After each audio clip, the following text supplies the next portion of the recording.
up an effigy and all of that. That was back when, if you're below 250, we had a lot. Crazy. Ready? This was the first year we started doing it, and we had a lot of students. We're ready to start. Okay. Just follow the law. That's all you do. Y'all ready? Y'all ready? Ready? All right. Okay, good morning. Ladies and gentlemen, the December 19th, 2018 meeting of the Charter Authorizing Panel is called to order. I'd like to welcome everyone to the AD Auditorium. Please silence all your devices. First, would like to introduce the Charter Authorizing Panel. The Authorizing Panel oversees authorization, renewal, revision, and revocation of charters. Recently passed Act 462 of 2017 allows for individuals outside the department to serve on the panel. In accordance with Act 462 and in an effort to increase representation for multiple stakeholders, Commissioner Key has named 7 members to the Charter Authorizing Panel. Dr. Ivy Pfeffer, AD Deputy Commissioner, which is unable to be with us today. Greg Rogers, AD Assistant Commissioner for Fiscal and Administrative Services. Dr. Mike Hernandez, State Superintendent for Office of Coordinated Support and Service. Dr. Angela Creamers, Deputy Director for Career and Technical Education at the Arkansas Department of Career Education. Mike Wilson, Education Advocate and Attorney in Jacksonville. Dr. Nackerman Williams, former State Board of Education member from August 11, 2004 to June 30, 2011. Toyce Newton, former State Board of Education member from August 18, 2009 to June 30, 2016. As acting chair today, my goal is to facilitate a fair and responsible hearing. I will request that each person speaking please state your name and title for the record. I will ask that you continue to speak clearly into the microphone for the benefit of the panel, the audience, and the viewing audience. The entire meeting is being live streamed and recorded. Ms. Sharon Hill, the court reporter, will be providing a transcript of the meeting, and it will be posted to the AD website. Okay. So it looks like we will go straight into our action agenda. If Miss Mary Claire, is she in the room? Miss Boyd, we might need you to stand in and tell us, or Reggie, go over the process for today. Good morning, Alexandra Boyd, Public School Accountability. This morning, in the beginning, you'll hear renewal applications. The process for that is the applicants have 20 minutes to state their case. There's 20 minutes for anyone in opposition total, and then the applicant has 5 minutes to rebut. And then you'll go on to question and answer, and then you can vote after that. You can approve the renewal, deny the renewal. You could table it until you get more information to a later date. And you can amend the charter as well. That's an option that you have. You have any questions? Okay. No, I think I got the date wrong. It's December 18th, not 19th. I apologize for that. So the first item it looks like on our agenda is the consent agenda. So I will entertain a motion on the consent agenda, which includes the minutes of the November 13th meeting. Move to approve. Second. So we have a motion and a second. Any discussion on the minutes? All those in favor say aye. Aye. Any opposed? Motion passes. Second item on the agenda appears to be the Department of Education Charter Unit calendar for 2019. If you've had a chance to review that, does anybody have any questions? If not, I think I do have a question if somebody else doesn't. Does anybody know, there's a date on there for March, it says March 19th, and I know that's during the state spring break date. Is that problematic to have a meeting on that date, or? That date was selected. We typically try to have the meetings after the state board has their meetings, and so that date was selected for that. If we need to make any arrangements, especially for the charter authorizing panel, then we can do that. Right, and I didn't necessarily worry so much about the panel. It was just that school people may be out, and so I didn't know what typically would happen during the March meeting, that might be an issue for people coming to the actual meeting. Is that an amendment time, or is there anything specific that normally gets heard, or is that just a date where if there's something needed? If needed, yeah. If needed, okay. Okay. All right, I'll accept a motion on the calendar for 2019. Move its approval. Second. Okay, we have a motion and a second. All those in favor say aye. Aye. Any opposed? Motion passes. All right, we'll now move on over to our action agenda item, and I see the first item on our list is the request for open enrollment charter renewal for Covenant Keepers Charter School. And so with that, turn it over to you, sir. Mr. Ballard. All right. Thank you. Reginald Ballard, ADE.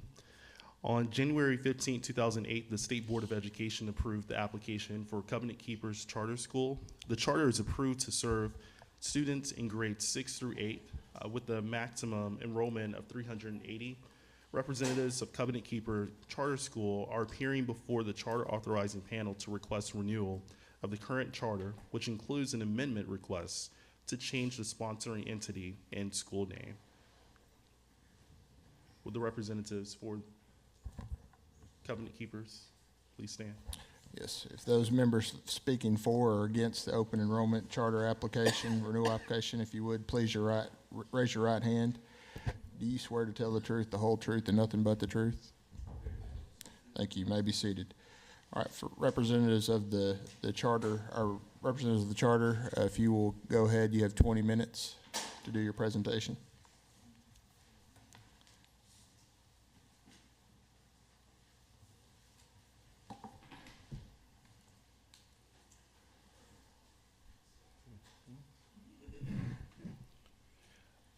Good morning. My name is Joe Harris. I'm here on behalf of Friendship Aspire Academy.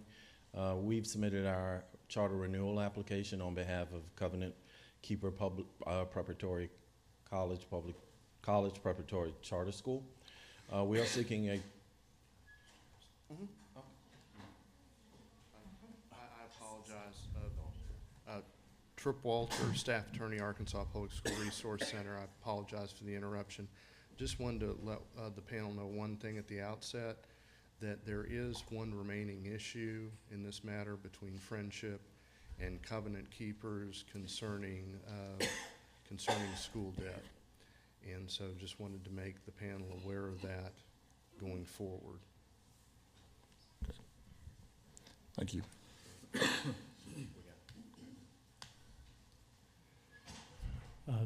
Mr. Chair, members of the panel, excuse my informality. I didn't plan on speaking today, so I apologize for not having my time. The parties have worked very hard to try to come up with a transfer agreement, assignment agreement, and I think virtually all aspects of that have been reached. Up to this point there's a remaining debt issue that we need some additional clarity on. The issue specifically is what is possible private debt versus what is actual public debt of the school, and we have some questions about where that may be. And what school fund balances could be used to pay off those debts. So I think that still needs to be worked out, and I don't know if the panel wants to hear this later and give us a chance to visit with your council to some degree on those issues, or go ahead and hear the presentation now, but I didn't want to put you in a position of taking a vote on this matter until we have some clarity on those issues, both for both sides and for the state sake. So, any questions, or maybe Miss Mary Claire, if you can come up and give us a little guidance on this?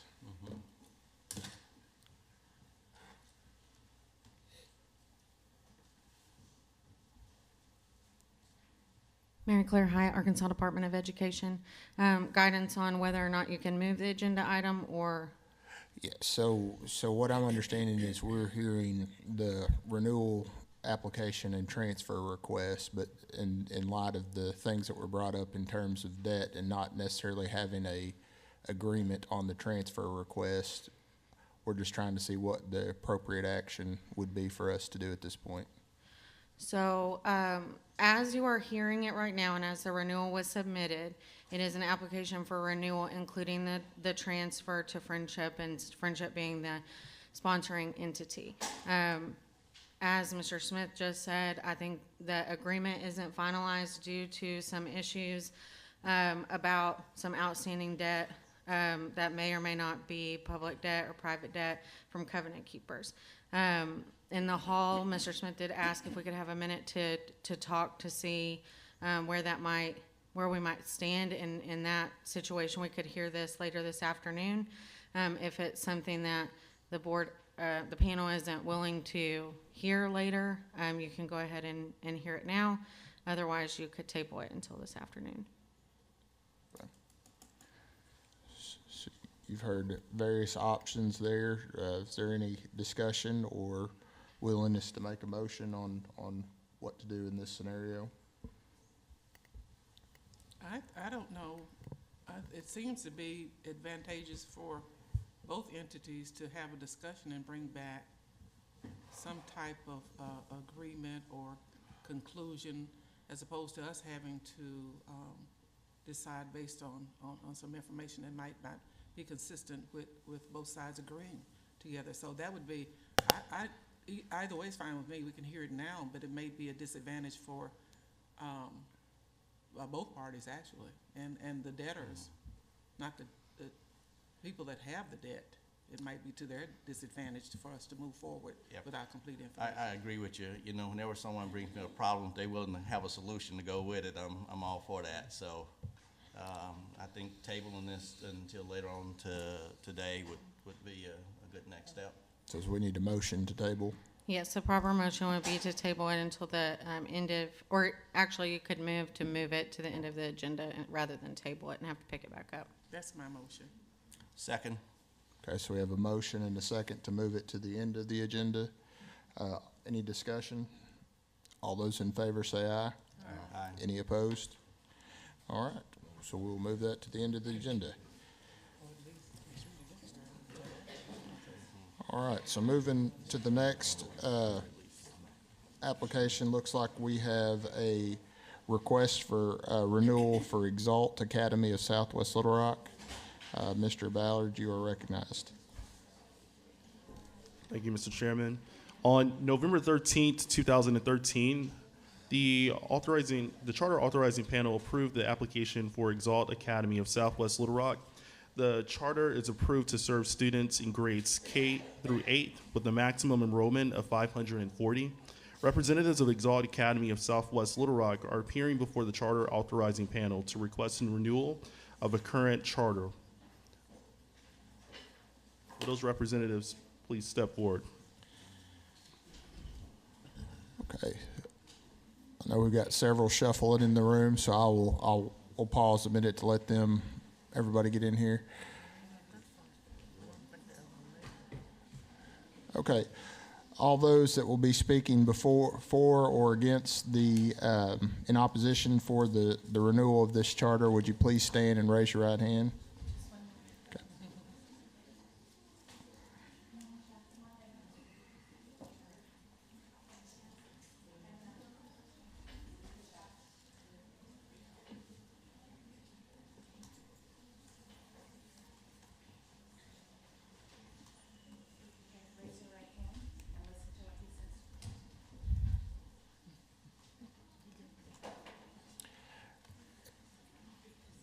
Is that everybody, Ms. Long? Yes, sir. Okay. All right. Do you affirm to tell the truth, the whole truth, and nothing but the truth? Yes. You may be seated. Thank you. Ms. Long, you have 20 minutes if you want to start your presentation. Good morning. Morning. Thank you for giving me the time to speak today. I feel truly honored. My name is Tina Long. I have the privilege of serving as the superintendent of Exalt Academy. We are currently in our 5th year of a 5-year charter, and we, over the last few years, have really laid the foundation for future success at our school and our community. This presentation today, we're going to talk a little bit about how we serve and who we serve, and our plan for continuous improvement. So up above, you can see is our mission statement. Some key defining factors in our mission statement is mastery. All of our students are placed in groups according to their level, and they don't move forward until they've mastered the skills that they need. We also teach key behaviors. You'll see that throughout our entire presentation.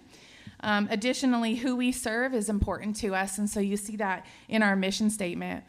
We also have goals aligned in our charter that you've all received, and we've added goals, making sure that we continue to serve the students that we want to serve in the community we want to serve. We have a very high-functioning board of directors, many who have been with us since the inception, actually, of the charter. Our board is mission-aligned and work very hard to make sure that there's strict oversight of our finances as well as all areas of academics and governance.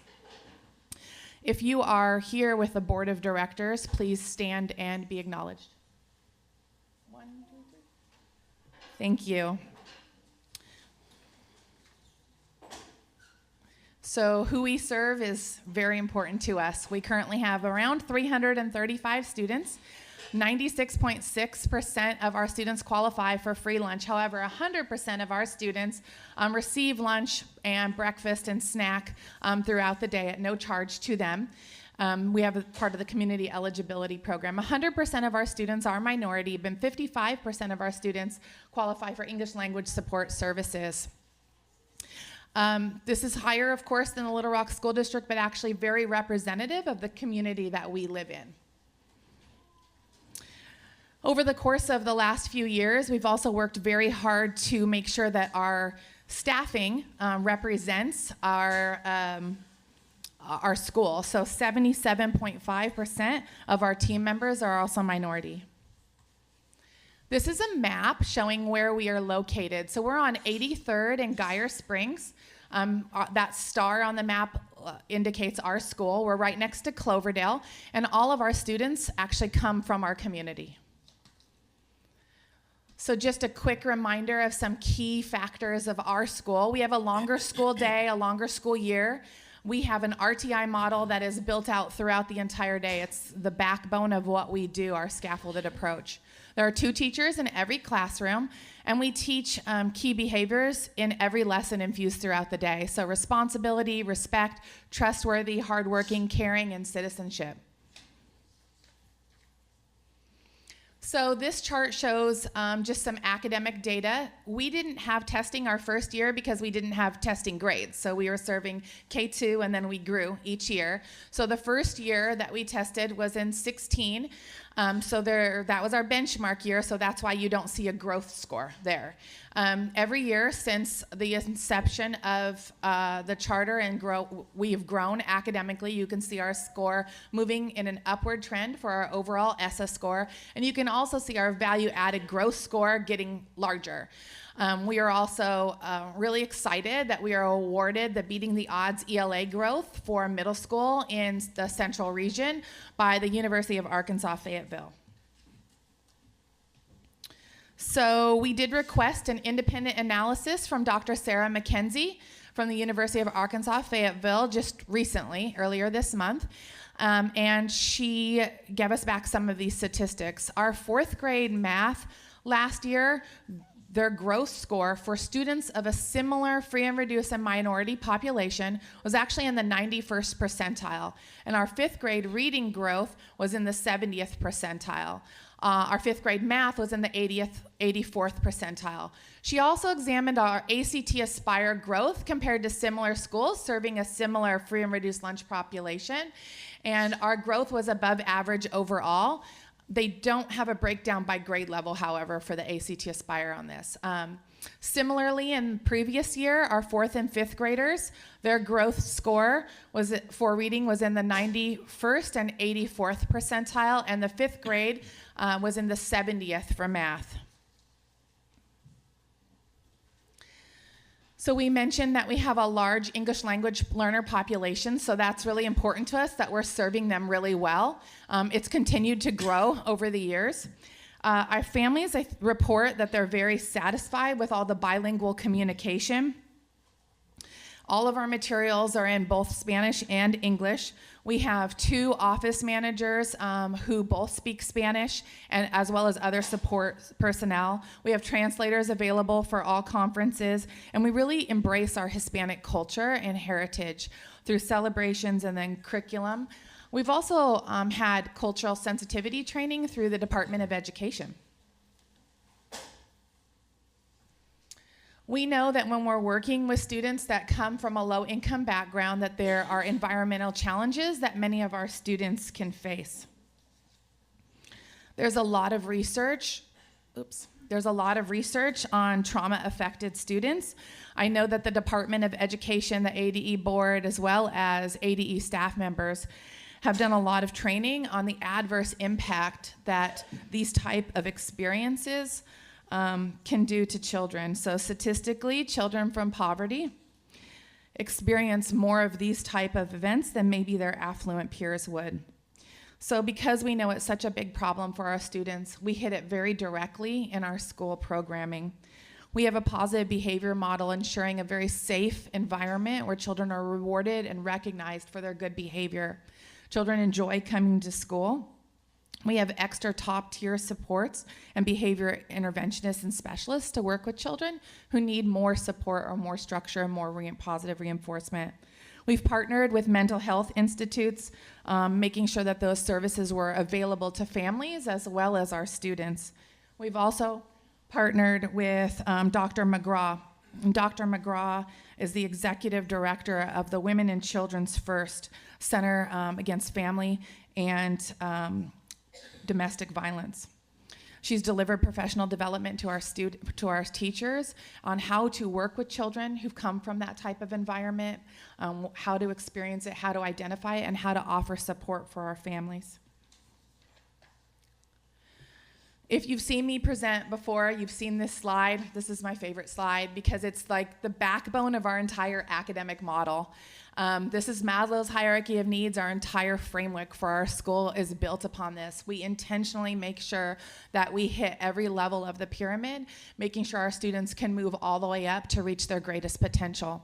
So extensive food programs, mental health services, co-teacher model, longer day, longer year, school safety program that's very intense, positive behavior supports, mastery learning, and then our values and co-leadership. So we had originally planned that the principal, Mr. Felton, would deliver from here, but he did not swear in because of the change in agenda. Would you like me to continue or have him go? We can swear him in if he's ready to. If you would just stand and raise your right hand. Do you affirm to tell the truth, the whole truth, and nothing but the truth? Yes, sir. You're recognized. So, good morning, and If you would just please identify yourself. yes, Will Felton, principal of Exalt Academies in Southwest Little Rock. When I came aboard, we started looking at all the data that they had collected over the years with direct instruction, the ACT, Aspire, NWA, and one of the things that we started looking at is basically we needed more support, so we put in place to help support teachers in analyzing and gathering data, make sure that our formative assessments are aligned to state standards. We also added more support in behavior with deans of students on both floors to allow coaching sessions with kids on responsive education. I'm sorry, I'm a little sick. Our PLCs we meet twice a month. We look at data every day. The DI is constant data retrieval, looking at moving kids to the right groups they need to be at. This has also helped us in rescheduling our day, looking at our intervention courses, moving kids to the correct area where they're at. So if a child is succeeding and moving forward, he goes there. If another child is struggling, then they'll be with the groups in their same area, so they're receiving individualized instruction. We made sure that all of our scope and sequences were aligned to the Arkansas state standards, and that direct instruction does complement the science of reading. We have structured interventions, not just for RTI, but also ELL and dyslexia services too. So one of the things we know that great students is that we have to have great teachers. So we spent 2 weeks at the beginning of the year for paid summer training for our newly hired teachers, and then 1 week for returning teachers to make sure they have what they need. We try to do weekly professional development centers every week, 2 hours on Wednesdays, 3 hours on Wednesdays, excuse me. These are focused on what we're seeing in the classrooms through classroom observations or what the data is telling us.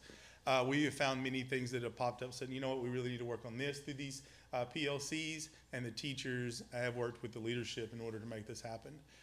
We do have full PD sessions throughout the year. Yesterday was a PD session for our teachers. And then all of our teachers were placed on track 1 for observations, PGPs, and continuous feedback. Not that they all need it, we just felt like it was just good to have that in place. We are committed to the RISE initiative and the science of reading. We have mentoring programs on different avenues. We have what the state provides, we have within our own building and support, and then weekly check-ins. We're constantly in the classrooms. We do 5-minute observations, engagement observations, full observations, and those kind of things. Everything is designed not as a gotcha moment, but to support our teachers. One of the things that we didn't want was a high turnover rate. So we've met with teachers, talk about, what do you need to be successful? What do you need to be happy?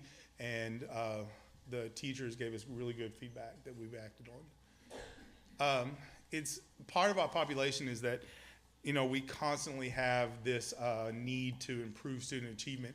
And then this idea that, all the things that we're working on to make sure they work, it was hard for teachers to meet every individual need, so we added 5 interventionists that had degrees that could work with kids in the area of reading and math. This basically increased our capacity to do RTI, allowing us more movement with groups of kids and smaller groups, which we know that works. This is especially for reading proficiency and using those services. And then 3 administrative support teams allows 2 directors of curriculum to work with the teachers as a coaching session, and then come in and help on a more leadership observation, academic leadership position. Now, financially speaking, we carried a balance this year of $760,000 into the new school year, which is very good. We're very happy with that. And we make sure that any or all funds that we spend is strictly targeted for improving student achievement. We have a director of finance and compliance who's full-time, and our chief operating officer is full-time. And then we're under contract with the APSRC to back check us. So the fund balance left over shows that we are prepared for any unforeseen expenses or any changes, and gives us the flexibility we need in order to perform for student achievement.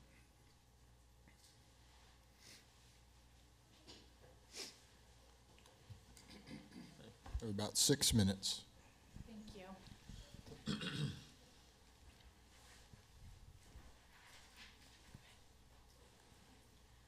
Good morning. My name is Leobardo Huerta. I have been to school for 4 years. And I'm going to talk to you about our full immersion program. Kids that need help with language skill get help by an interventionist. English language and math are taught in small groups. Kids who may not be learning are struggling with their Spanish to English translation. When I first came to the school, I was nervous. Now I'm not, thanks to my teachers and friends.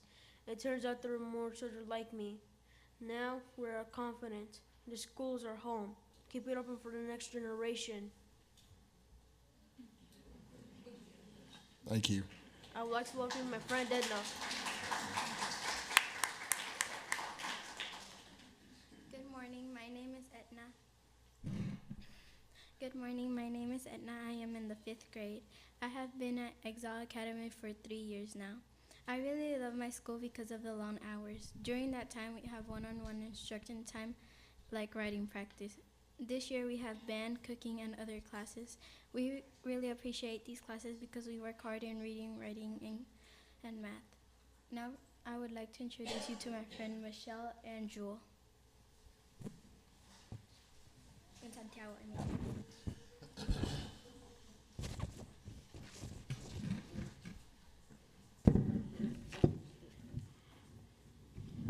Hello, my name is Michelle, and I have been at Exalt Academy for 2 years. I like my school because we have nice teachers and students from different cultures, and we celebrate those. Those are Hispanic Heritage Night, African American Month, and Fall Fest. This school is important to our community. We all take responsibilities. We care for our school and each other. Our enrollment has gone up 94%. We feel safe at school. This is why our enrollment continues to grow. Here's the deal.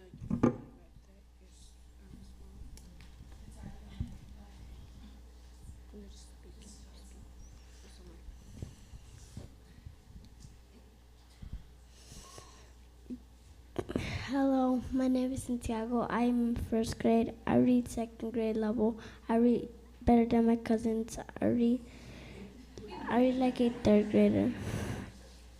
I read chapter books. I read always. I read at home and at school. My teachers encourage me to read more and more. Now I'd like to introduce my friend Joe Anderson.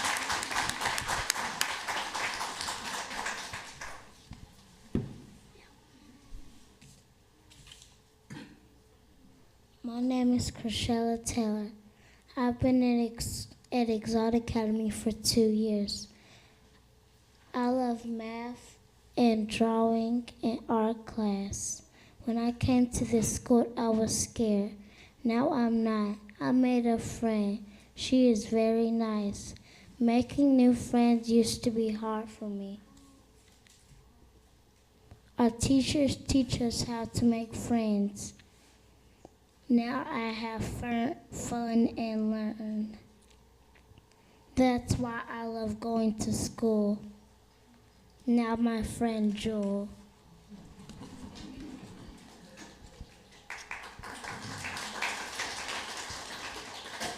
Good morning. My name is Joel, and I'm in first grade. I am in I take third and second grade classes, and I like being at Exalt. We respectfully request that you approve our school charter so that kids like us can keep moving forward.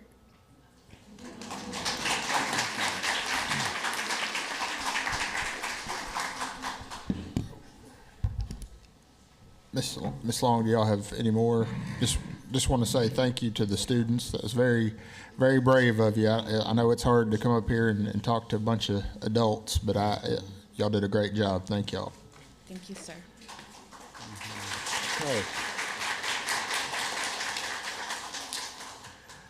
Okay, so we'll now, is there anybody here to speak in opposition to renewal of the charter? Not seeing any. You do have an additional 5 minutes to close, Ms. Long, if you need that time. No, sir. Just wanted to thank you all for hearing us today. All right, so you've heard the presentation, panel members.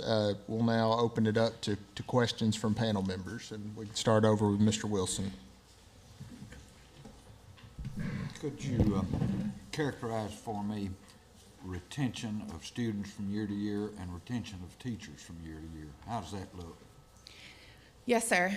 Retention of students is interesting because we have a very transient population, and so students come and go depending on relocation. We've had many students leave and many students come back, same students. We also have a lot of moving back and forth between Mexico and here, so that is a challenge for us. However, because our school program reaches kids exactly where they're at, even if they go to another school and then return back, we still placement test them and teach them at their level and then grow them.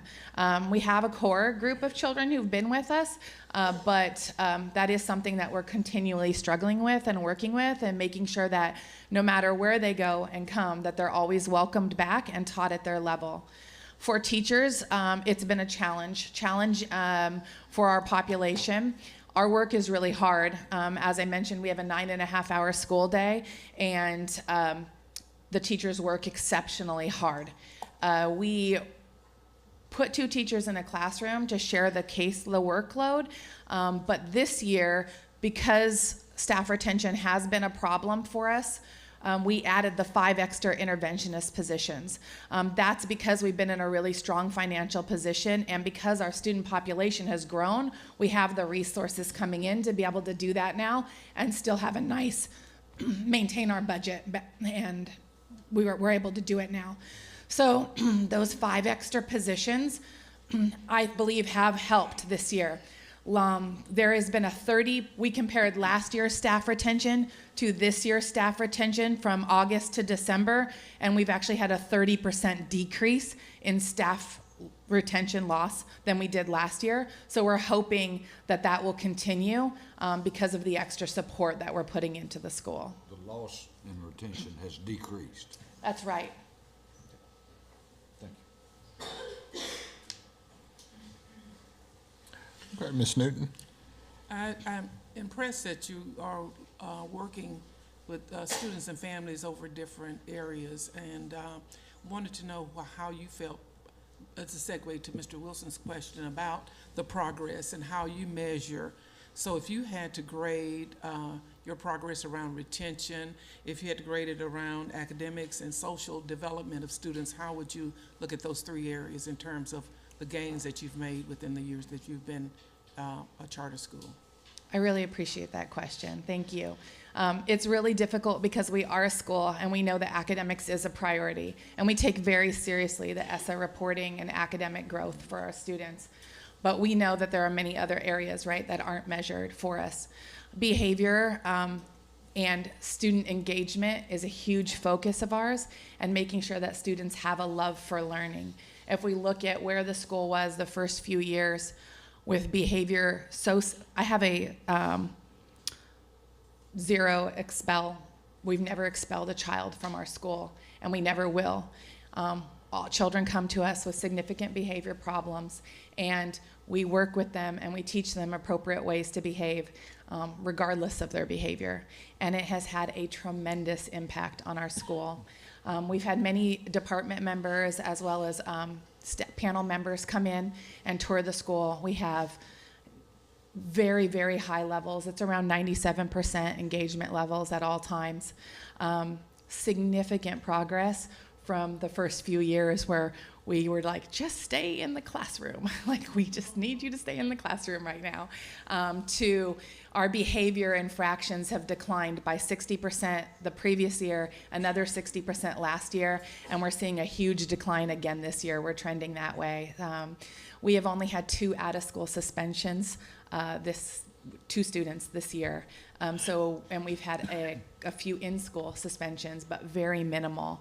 So our goal is having students love school, having students learn how to be a student and how to have grit and be successful. So I would grade that we're doing very, very well in all of the other areas. And we're hoping to see that translate into strong academic performance in the very near future. Thank you. Thank you. Mr. Rogers? I don't have any questions, but I am one of the panel members that did go to the school in the past couple weeks. And when I went there, I was impressed by the school. It was quiet in the halls, but when you go in there into the classrooms, the teachers were engaging with the students, and more encouraging was the students were engaging with the teachers. You could tell that the teachers enjoyed being there as much as the kids did, and went through, and I even talked about when I walked into some of the schools you go to, you feel a heavy atmosphere. You just feel it, that it's just heavy, but I didn't feel that when I came in there. In fact, it felt light in there, and it felt good in there, even for me, for my first time being in there. So I didn't have any questions, but I do know that over the past few years there had been some behavior problems that they had been struggling with them, but this past year when I went in there a couple weeks ago, I can tell you that they've done a great job in trying to take care of those. Dr. Williams? Yes, I would like someone from the department. I want to talk about the letter grade that I was looking at the school report here, and I'm trying to reconcile the academic piece with what I'm hearing here. You know, I was looking at the what report is this? The My School Info report. And I see that the school has a letter grade, I believe it was a D. And for this year, what was the previous letter grades? And as I listen to the kids and hear the testimony and so forth, it doesn't sound like a D school. So I'm just trying to make sure I'm not missing anything in this process.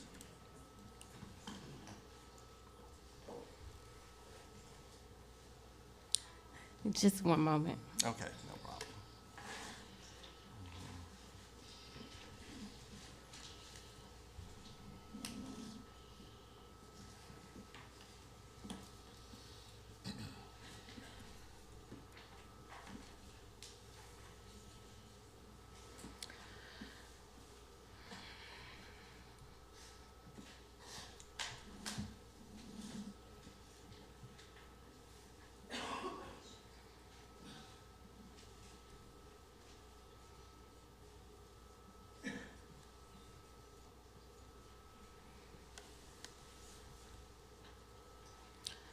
So I'm looking at the reports, and I'm looking at the overall scores, and I'm looking at the growth for the last 3 years or 2 years.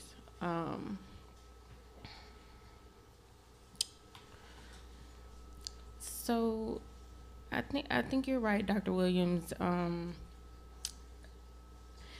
The letter grades are not reflective of the work that you see presented before you. One thing that I'm looking at is showing that they are improving from year to year. What seems to be slow improvement in terms of academic assessment, but seems to be fast improvement in terms of school culture and students' attitudes towards learning. So a couple of things that you probably want to look at is the value-added growth, and then the school quality and student success indicators. The school quality and student success indicators kind of give a preview for what should be expected in the coming year. One thing of note is that the school has increased achievement with one of the struggling student subpopulations, which is not common across the state.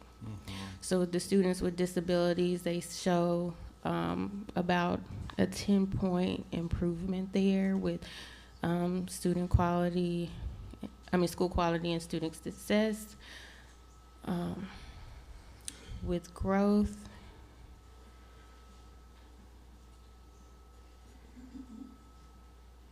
they're showing improvement with their growth score overall. So those are a couple of indicators that you could look at to get a little bit more detail for how well the school is doing. Overall, I think the good news is that the school is moving in the right direction. Okay. Do you have more detailed questions I could answer? No, I was also looking at the scatter plot. And, Right. And the scatter plots was just really showing, let me find one here. There was a couple of them I was looking at. Was falling in that fourth quartile. Right. On the two that I was looking at. And I just wanted to kind of reconcile. And that fourth quartile is just basically the lower achievement, lower growth quartile on the scatter plot. If you are you on My School Info, or are you looking? I'm You're looking at the paper the, report My School Info that was presented in the agenda. in the agenda. Okay. Yeah.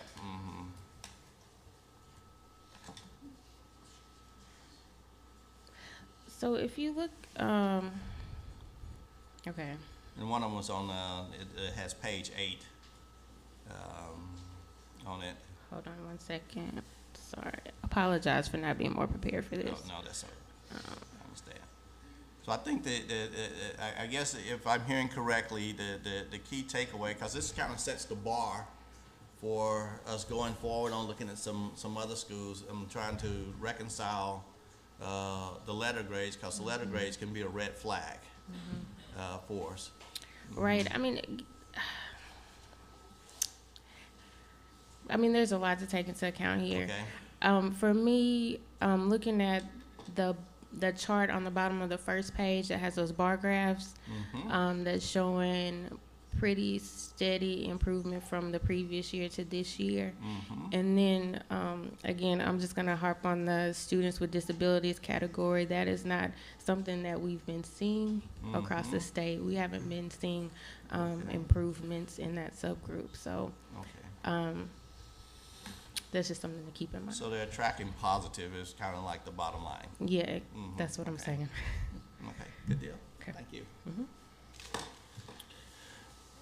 Okay, just have a few questions. I know that it may be for Mr. Felton or for you. The discussion around curriculum and the RISE initiative specifically. I know when I did my site visit, there was a lot of discussion about that.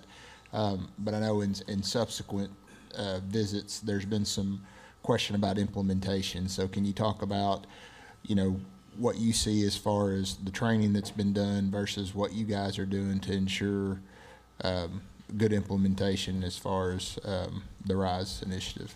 Absolutely. So we have a curriculum that is a phonics-based phonemic awareness curriculum where regardless of the student's grade level or age, they're placed according to what sub-skills they need. It's very important that children receive previous skills before they can to build a foundation to move forward. So our school does that. We use all of the different phonemic awareness, sound recognition, everything that we need to for the RISE initiative. We have selected 2 teachers who are in the RISE initiative, who go to all the RISE trainings and who've had the observations. And we've had people come into the school as well. Our curriculum is a little different than a traditional school curriculum. It is a mastery-based curriculum, but it is fully aligned. I know there was a couple questions about it, and we sent the scope and sequence and the alignment documents to the RISE trainer as well, so that she could have that information for our students. But we don't move forward until they have those skills. Those teachers also lead PLCs with their grade levels to make sure that that RISE information that they're receiving is disseminated. So one of the things that they were doing that they received from the RISE initiative that's not in our curriculum is the word walls. So we have the word and sound walls up in all of our primary grade classes now, and our RISE teachers are teaching all of our teachers on how to put those sounds up after the students have mastered that sound to build upon it.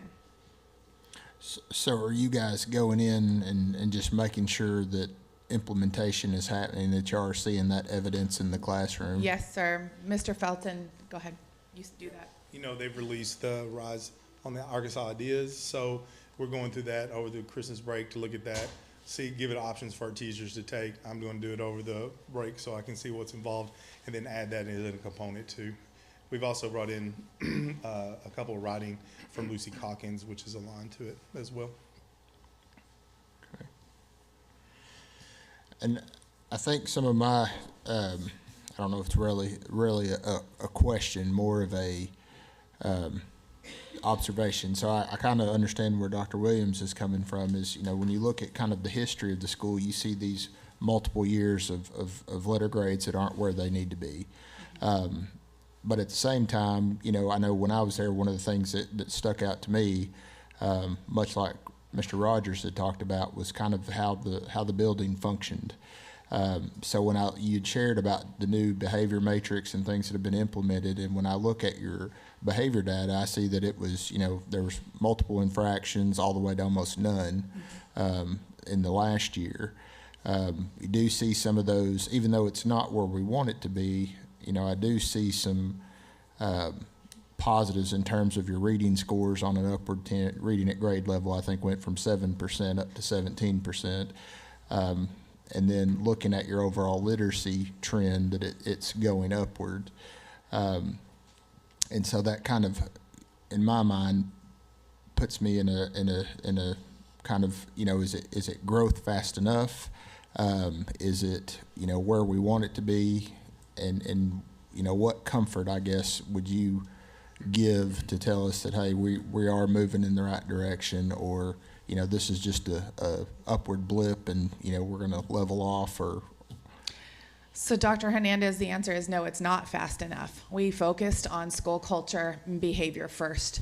That was where most of our training was, most of our professional development, because we felt that was really important. Our focus now is 100% on academics because behavior is no longer a concern for us. Our teachers are trained in it. Our teachers handle the behavior. Our deans of students handle the behavior. That's no longer a concern. All of our professional development, we've hired a PSYOP trainer come in, a sheltered instruction trainer come in, working on building reading and language and writing into all of our subjects. We have brought in an explicit instruction trainer who's done side-by-side coaching. We are investing significant amount of money into academics. Culture we got now. So we expect a huge upward trend in academics for our school now that we've laid that foundation. And we appreciate you asking that question because that's exactly where we need to be focusing. okay. Other questions? I know Ms. Kramer's had to step out for a minute. You're back. Were there questions you may have had about the application? No, thank you. All right, any others down on the panel? Okay, not hearing any other questions, I would entertain a motion. Our options are, Ms. Hyatt, make sure we have all our options here.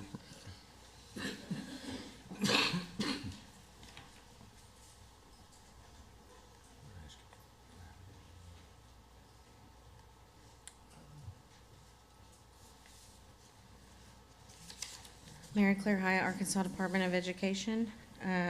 So if you don't have any more questions, you can move to renew the charter. You can move to non-renew the charter. You can move to delay the vote on the renewal in order for any remaining issues that you have to be cleared up. It doesn't sound like there are any, but that is an option. And I just need to make sure and clarify, in reading the notes, there doesn't seem to be any remaining concerns from a legal aspect or application standpoint. Is that correct? There are none from legal. Let me just check. I don't think there are any from the Internal Review Committee, but there are no legal concerns remaining. And they're asking for a 3-year renewal. I believe that's And correct.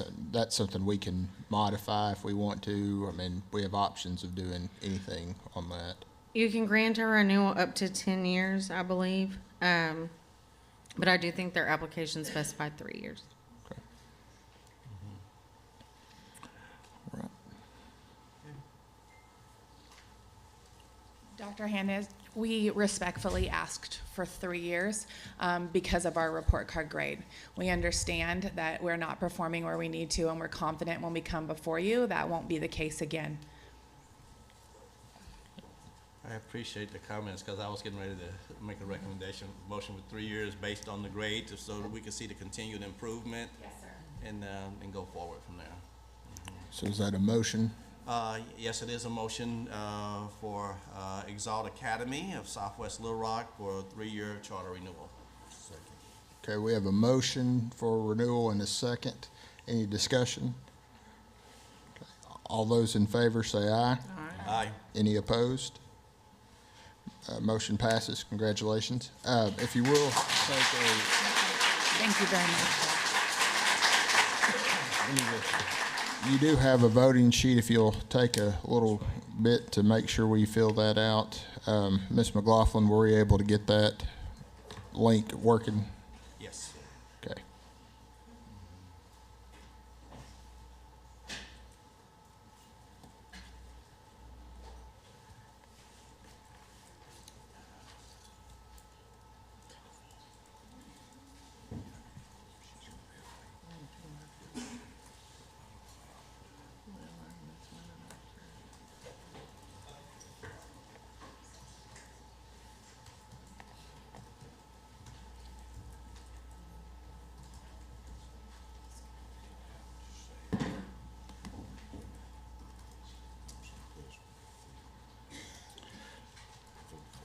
Okay, we'll go ahead. Looks like we've got some reasons in there. We'll go ahead and go through, if you would. Read your reasons. We'll start with Dr. Kramers. I voted for the motion. There is definitely evidences of improvement in academic performance and a strong commitment from the leadership I can see in the school for improvement and student success. All right. Ms. Newton? I vote for the approval, and my justification is being the positive advancements made in both the social aspects of education, but also the educational pieces of it and the progress that they're making. Okay, Mr. Rogers? I voted for the motion, understanding that they still have work to do. There is positive growth in the right direction. Okay. Dr. Williams? I vote for approval. I have concerns about the D letter grade for Exalt, but the school has shown continued improvement in several areas. Okay, and Mr. Wilson? I voted for the motion. My impression is the same as the other panel members. The progress, the good progress has been made recently, and the expectation that academics will be emphasized and focused. Okay, thank you, Ms. Long. Thank you. Yes, ma'am. Thank y'all. Okay, ready to move on, or somebody need a break? Good? Good. Okay.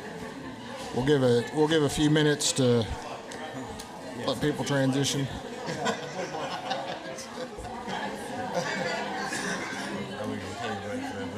Yeah, we're going to take a 5-minute break to let everybody transition. Might as well. Yeah, might as well take a break. It's gonna take them a while to get out of here. Biggest crowd that I've seen up here.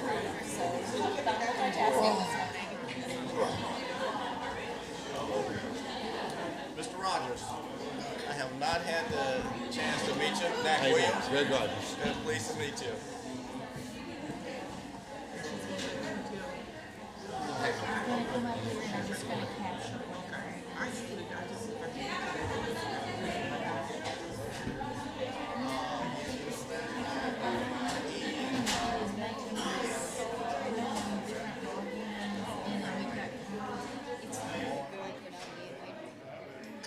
Remind me to take some pictures of you kids looking all cute, girl.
Oh, okay, thank you. I'll take it. I had an urgent message.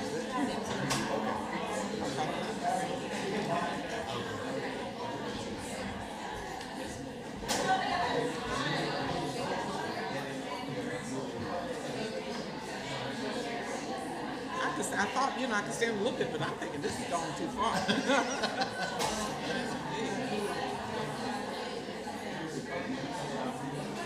We usually drop it down low for all people coming in and out. Oh, I can appreciate it, but I didn't see it. I didn't see anything to improve. You start seeing the red, so it's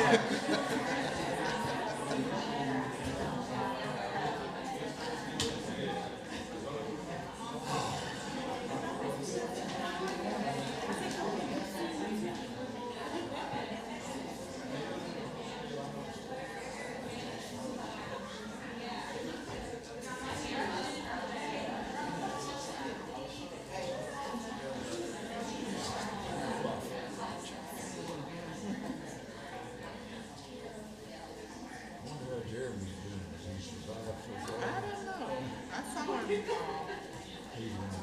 yeah, I know he's working hard. I know that much.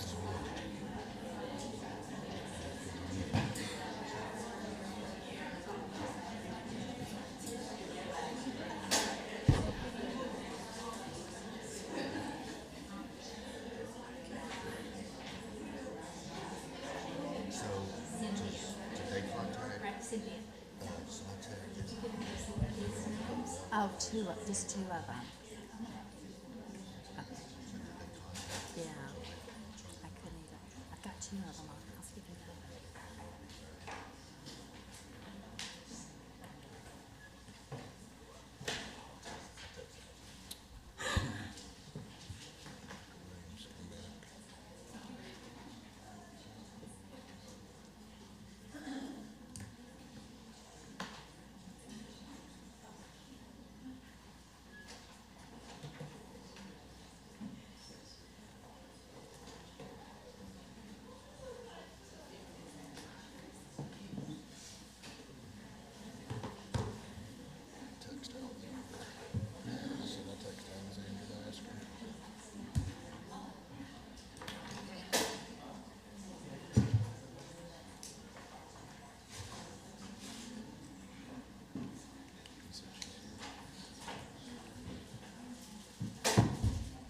Oh, don't trip on us. Okay, we'll resume. The next on our list is request for open enrollment charter school renewal, Pine Bluff Lighthouse Academy. Mr. Ballard, you're recognized. But before, in recognizing you, I want to make sure I know the first time your first charter meeting was kind of an on-the-phone thing. So I just want to make sure we recognize our new charter director, Mr. Reginald Ballard, so for our viewing audience at home as well. So welcome.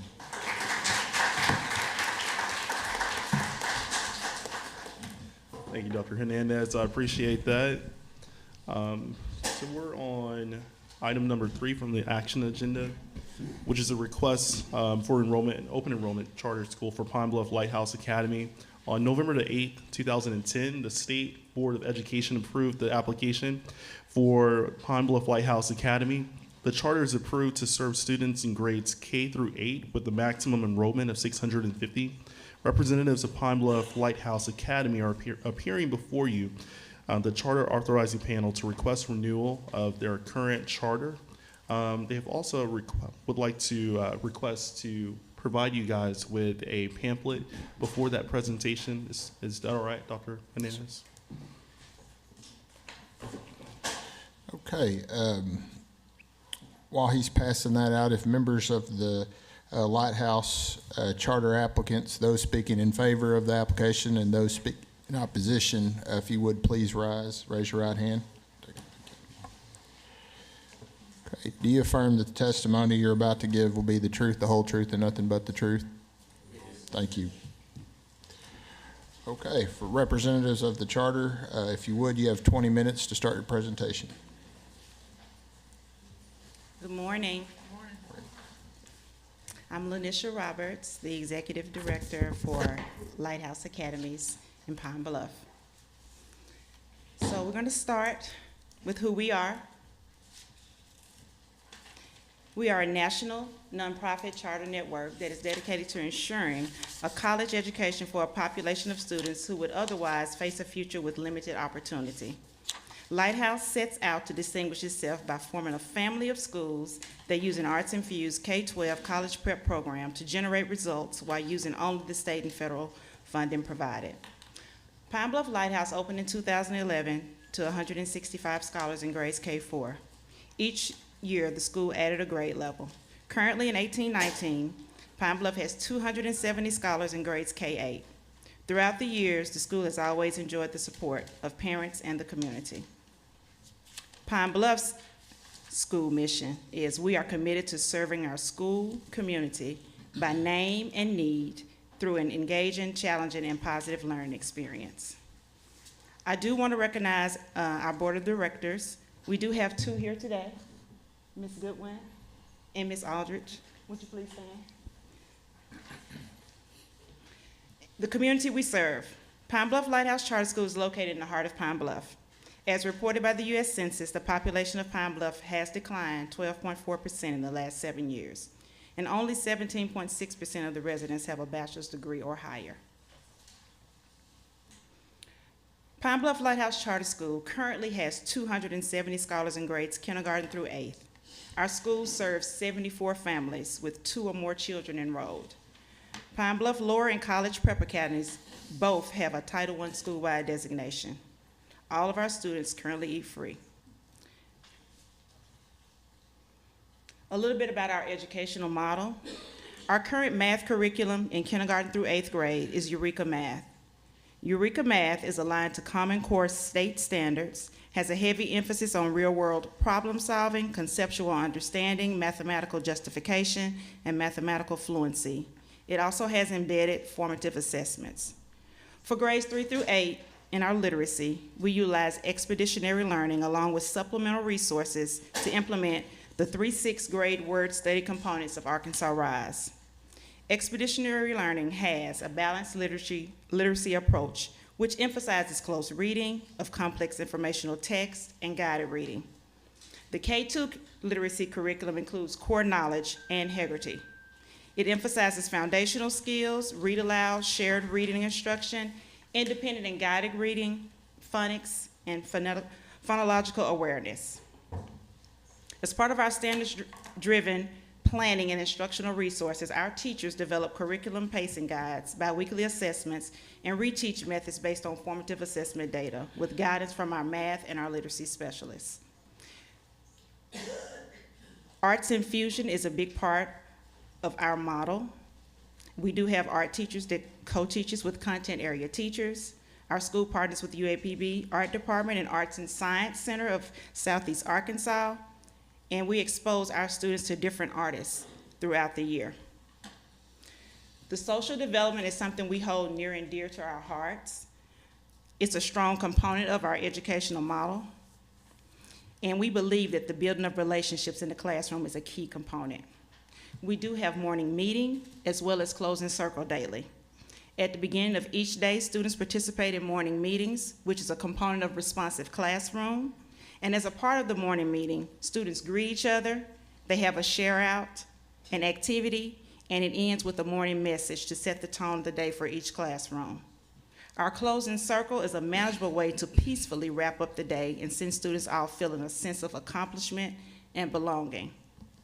We do have town hall meetings every 2 weeks where students participate in the town halls in which guests visit to share information on careers and or colleges. Celebrations are also held for our students and teachers, as well as it is time for students to showcase their talents. Restorative approach. We are currently in our 3rd year of implementation, and with this practice, we seek to do 5 things: build healthy relationships, reduce, prevent, and improve harmful behaviors, repair harm and restore relationships, resolve conflict and hold groups and individuals accountable for their actions, and we address and discuss the needs of the school community. We also attribute our success with the restorative approach to the partnership with the PAT Center, which provides on-site therapeutic supports to our scholars and families, as well as our culture coordinator, who has an extensive background in social work and experience with working as a case manager. This approach has allowed us to build an environment that supports a culture of learning, which has led to only 1 out-of-school suspension within the last 2 years. Our goal is to keep our scholars in school. We also were awarded the 21st Century Grant in 2017. And this grant provides opportunities for our school to serve 150 students before and after school for remediation and arts infusion. We have also been fortunate the 2018-19 school year to establish a strong partnership with the Pine Bluff Boys and Girls Club to provide facility space and supports in our work to remediate our scholars in the after-school program. As a school and district, we have analyzed the 2017-18 ESSA School Index, as well as compared it to our 26-17 ESSA report. Pine Bluff Lower Academy, which is comprised of grades K through 6, had a drop in all 3 of their major reporting categories. The most significant was in the weighted achievement and the school quality and student success. In looking at the SQSS, we have determined the decrease to be attributed to a significant increase in chronic absences. The drop in weighted achievement is attributed to the drop in math proficiency, especially in the 4th grade, and in ELA overall achievement. Pine Bluff Lighthouse College Prep, which is comprised of grades 7 and 8, had a significant drop in all 3 reporting categories. The drop in weighted achievement is due to 7th grade math scores as well as a drop in ELA achievement. As we look at the school quality and student success, we also had a significant increase in chronic absenteeism. We do know that the ELA cut scores had changed in in 18. The lower academy weighted score would have been 42.57 if they had not changed, which would have shown an increase in weighted achievement. We would have had 31 more scholars in the lower academy to have met benchmark proficiency if the ELA cut score had not changed, which would have changed the outcome of our grade of an F. This graph here illustrates the percent of students that met benchmark in each reporting category of ACT Aspire for 2016, 2017, and 2018. As we look at the reading over the last 3 years, we have had an overall increase of 6% of students reading on grade level. The English scores have fluctuated between the years with an overall increase of 6%. In math, we had an increase of 2% in 2017. The drop in math was attributed to 4th and 7th grade classes. The 4th grade class had 31 scholars, in which 16 of the students were brand new to LHA and to the Eureka math curriculum. The 7th grade class had 18 scholars, which 27% of the testing group in 7th grade were special education students. The science test scores dropped 1% from 2016 to 2018, and the most significant decrease is in the ELA scores. As you know, the ACT Aspire ELA cut score changed in 2017-18, and this accounts for the significant decrease of over 12%. An analysis of the students' ELA scores using the cut scores from 2017 show a 4% increase. This next chart represents the 109 scholars that have attended Pine Bluff Lighthouse Charter School for 3 or more years. This graph illustrates the reading ACT Aspire scale scores for those scholars. On average, a student that is with LHA is growing over the 3-year period in reading. The most significant increase is for our 7th grade students. When the students were in 5th grade, their average scale score was a little over 409. At the end of their 7th grade year, their reading scale score on average increased to 414.6. Again, this next graph illustrates the ACT Aspire English scale scores for scholars who have been at Pine Bluff Lighthouse for 3 or more years. Again, on average, over the 3-year period in English shows growth. The most significant increase is with our 4th through 6th grade scholars with an average increase of 4 points in their scale score over a 3-year period. In grades 7th and 8th, we had an increase from 2016 to 2017 at each grade level. However, in 2018, we had a drop of a little over 1 point average. This next graph illustrates the ACT Aspire scale ELA scores for students who have been with Pine Bluff Lighthouse 3 or more years. On average, again, when they're with LHA over this 3-year period, they are growing. And as noted in the weighted achievement score, we had a significant decrease from 2017 to 2018 in students who met benchmark. But as noted in the graph, all grades except 7th grade had an increase in ELA scale scores. This graph illustrates the ACT Aspire scale math scores for scholars who have been with Pine Bluff for 3 or more years. As you can see, all grade levels had an increase from 2016 to 2017 except for 8th grade. From 17 to 18, the average scale score in grades 4 through 6th grade increased over the 3-year period. The fluctuation in 7th and 8th grade scale scores is attributed to teacher capacity and retention. The students have had 3 different math teachers from 2016 to 2018. The good news is that we just completed the MAP NWEA testing for all grade levels in math and reading. For the winter growth, we have over 82% of the 7th grade students meeting their growth goal, with over 125% of the projected growth met. This is a significant increase for our students. So some of the variables responsible for our challenges. As we were analyzing the data and determining the goals for the school, Pine Bluff Lighthouse identified several variables that provide challenges to the school that we must overcome. The number one challenge is the reading level of the scholars.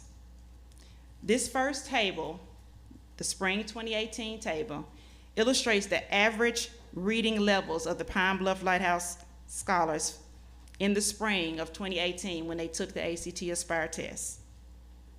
For example, a student in 5th grade in the spring of 2018, during the time of testing, had an average Lexile level of 579, which is equivalent to 3rd grade, 2nd month of school. In order for a 5th grade student to be on grade level, the reading should be a Lexile of 800 or above. In the fall of 2018, all of our students' Lexile levels were measured. Currently, we are facing some of the same challenges as we did in spring of 2018. And as we look at an incoming 5th grade student in the fall, the average Lexile level is 510, which is equivalent to 2nd grade, 7-month level. Also in your packet, we included the winter results that we just took, and you will see some significant increases in the reading Lexile levels. So, in order to address our reading levels, these are things that we have put in place. We did hire a district literacy coach that is Arkansas RISE trained. Ms. Elizabeth Shocks works with all literacy teachers to develop lesson plans, conduct one-on-one coaching sessions, planning meetings. She co-teaches and provides model teaching lessons, conducts data analysis meetings, and provides professional development. 2 of the 4 current K-2 teachers are RISE trained. The two that are not were hired a couple of days before school started. So they have not received the training, but they are receiving ongoing professional development from Ms. Schock to get them caught up with RISE. All 3rd through 6th grade ELA teachers are in the current RISE cohort. We did revamp our response to intervention. All of our 3rd through 8th grade students were screened with the phonics screener. Students were placed by phonics deficit skills, not by current grade in groups.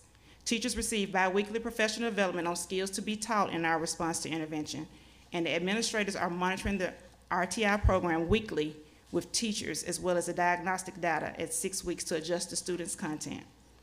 We have double-blocked our ELA classes. Weekly observations are being conducted, small group instruction is embedded in the content classes, and follow-up professional development provided by our literacy coach and principals. We do have data days now embedded into the school calendar after every interim assessment. And we have a Title I literacy interventionist who works with our Tier 2 identified scholars through pull-out and push-in methods. We've initiated a school-wide reading incentive. Again, we have the 21st Century Grant, and we do provide professional learning opportunities for our teachers through peer observations. Another variable for our challenges is attendance. We had 56 students with chronic absences. As we noted earlier, it is a major issue at both of our LEAs in Pine Bluff. We had 56 students that were chronically absent. The 2 factors that attribute the most to the chronic attendance is student illnesses as well as students being caregivers of their parents or siblings due to illness. Also, the noted highly mobile population requires the school to locate parents to determine if they're withdrawing or to change transportation routes. Many times we cannot locate families and must wait the required 10 days before dropping. A special note to note is that 26 of the 56 students were bus riders out of the 56, and the remaining were car riders. Out of the 56 students, 10 of them were families. The 10 families represented 37 scholars at our campus. Some of the things we're doing to address the chronic absenteeism, at the beginning of the 2018-19 school year, the principals met individually with every parent to discuss the attendance policy, protocol, and expectations. Our school follows the following protocol for student absences.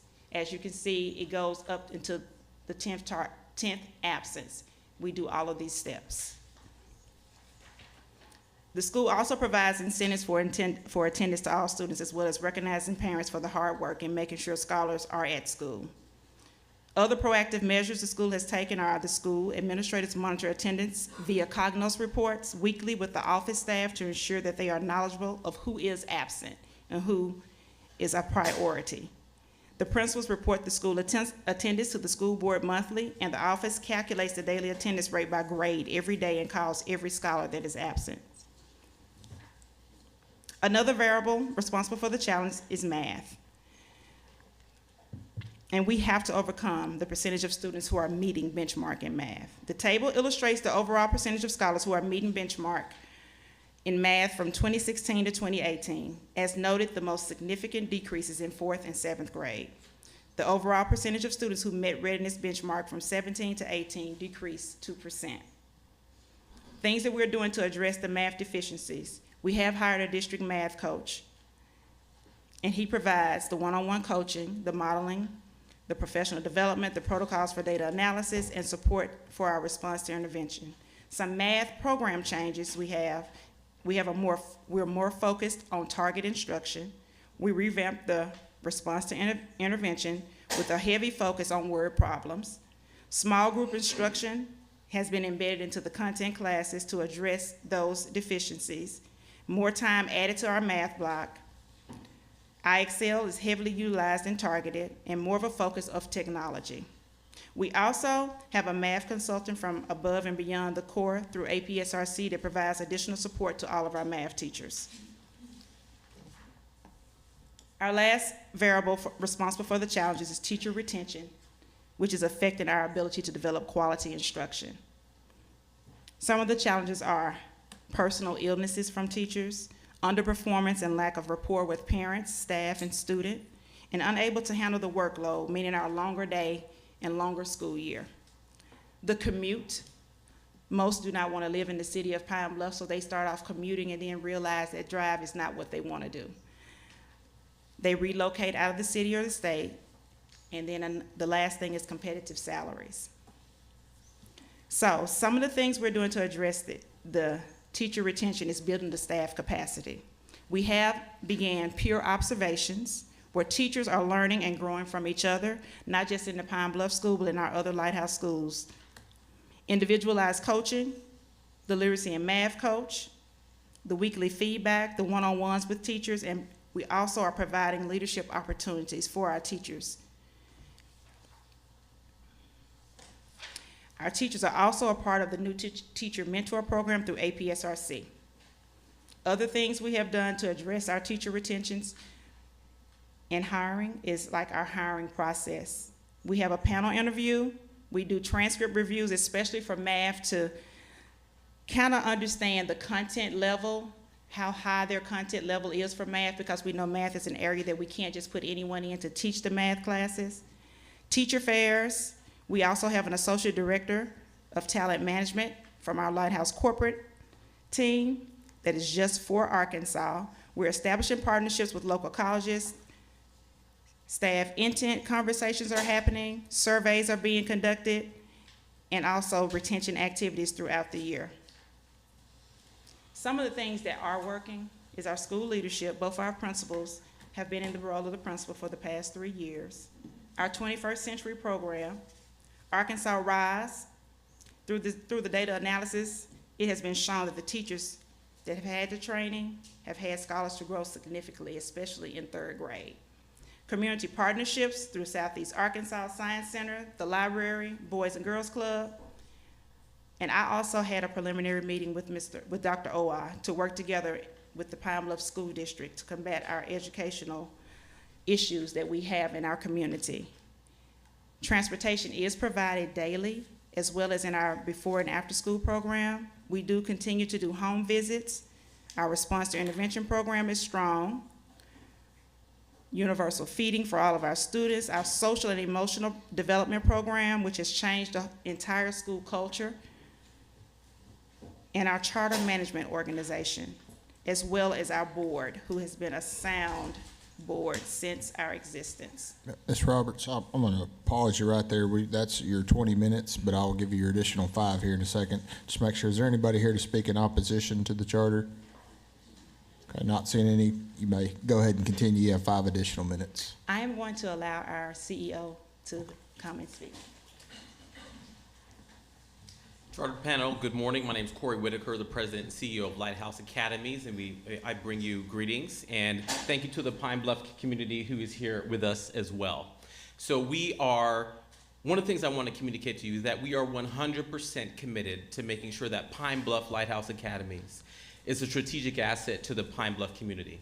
A little over 4 years ago, a new management team started at Lighthouse Academies with the intention of strengthening the academic performance across the network. Ms. Roberts recently just talked about some of the things that we've done. One of the key things that we did was implement restorative practices across the network.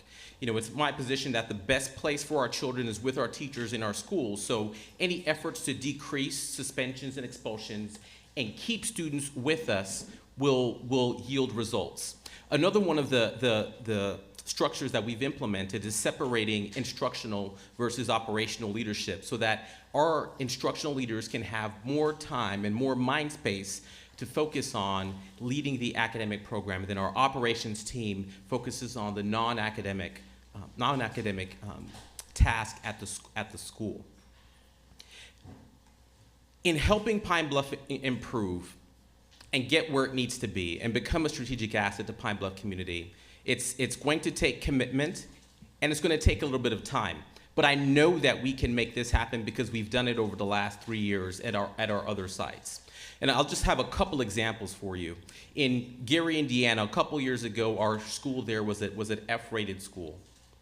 3 years later, that school is now a C-rated school. So we've gone from F to D to C. In Indianapolis Lighthouse, that school was a D-rated school 3 years ago, and we've moved from D to C to a very high B, almost an A rating. And last week, 2 weeks ago, we received a 7-year renewal from the mayor's office in Indianapolis. We've had similar evidences of growth from some of our other schools, and we are implementing some of those same programs, policies, interventions here at Pine Bluff. Ms. Roberts mentioned our Chief Academic Officer, Sarah Gallagher, who is here with us. We've also hired a VP of Academics to further support instructional leadership here. We have a pretty robust regional team, and regional team members, please stand. Regional team, go ahead. And then also we have national team members here as well, please stand. So to reiterate, we are 100% committed to making sure that Pine Bluff is a great school for our scholars, that we deliver on the promise that we made to our families and our parents. And one more data point for you. As we continue to grow our schools, we were able to produce tremendous results on the back end as our students leave high school and go into college. We have consistently had over 95% high school graduation rates and near 99% college acceptance rates, with tons of scholarship dollars for our students. And we further invested in supporting our scholars after they leave our college preparatory academies, and we provide coaches for them to work with them no matter what college they're attending during their freshman and sophomore year. So we have a commitment to the community during the time during the time they are at our schools, and we have a commitment after they leave Lighthouse Academies. So the one word I want to leave you with today is commitment and our dedication to turning this around and making it work. How much time do I have, Mr. Chair?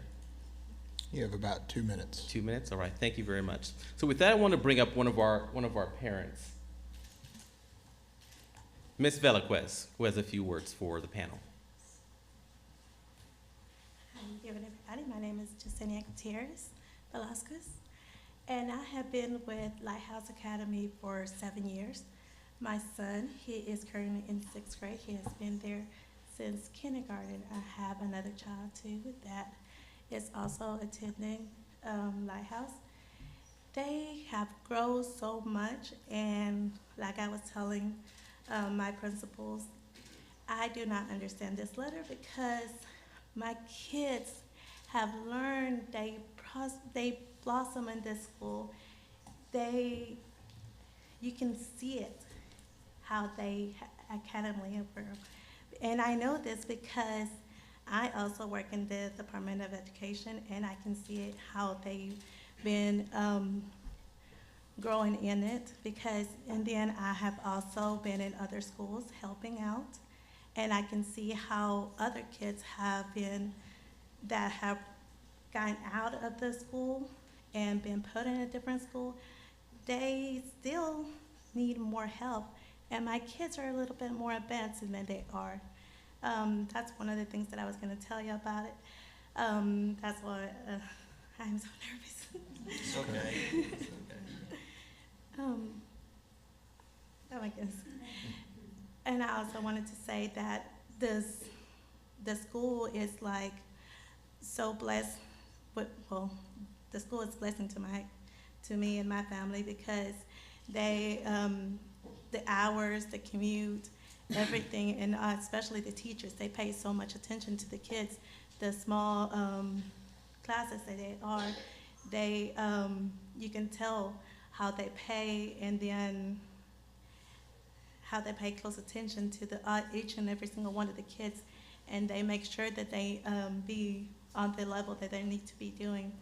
And that's one of the things that I really do not want to take my kids out of Lighthouse, and that's why I always keep them there. And my little one, he's 2, but he's going to be there as soon as he gets there. Thank you. Thank you. Okay, we'll now move over into panel questions. So we'll start on the other side this time. Dr. Kremers, do you have questions for the applicant? In the presentation, going over some of the ACT Aspire scores, it was mentioned that there was just a 1% decrease from 15-16 to 17-18. Really, in those numbers, when you look at it, it really didn't mention that there was an increase followed by another decrease. So even though that it was presented as a 1% decrease, I'd kind of like for you to talk for just a second about, there was some good strides and then there was a drop. So just kind of a little bit more discussion about how the numbers were presented. You kind of glossed over the year of the increase to then talk about the decrease.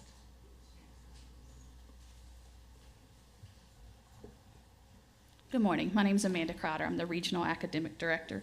Are you speaking specifically to the math? Yes. Okay. So from 2015 or 16 to 2016-17, we did have a 2% increase in math overall.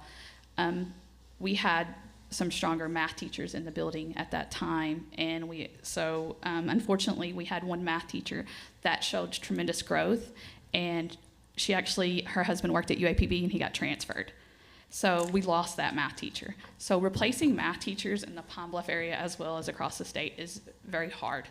So that's why we hired we have a math literacy specialist that comes in. We also, ABC consultant, Ashley McDonald with ABC is actually working more intensely with our math. And the same was I'm trying to get to the presentation page. It was also the overall ACT Aspire scores on the presentation. And it was the science scores as well. And there was an increase, but it was mentioned that there was only a 1% decrease, but it didn't mention the increase. Yeah, so we did have an increase from 14% to 16%. There was a decrease from 16 to 13%. So looking at the data, it seemed to be cohorts changing. So the changing from what a student would score in 3rd grade to 4th grade, unfortunately we lost high mobility, we lost some students, we gained new students in.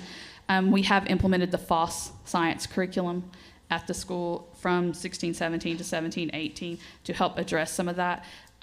Again, it goes back to some of the reading levels. You look at the change in reading levels from our students. We did analyze our NWA scores for over the past 3 years, and looking at the incoming reading levels, it significantly decreases reading levels throughout the years from new incoming scholars. So our new scholars that are coming to us at a lower level, so it's taking us longer to get their reading capacity to grade level. So I noticed there's a waiver request for professional development for the teachers, if I saw that correctly. Our teachers receive 160 hours of professional development a year, so I'm not sure.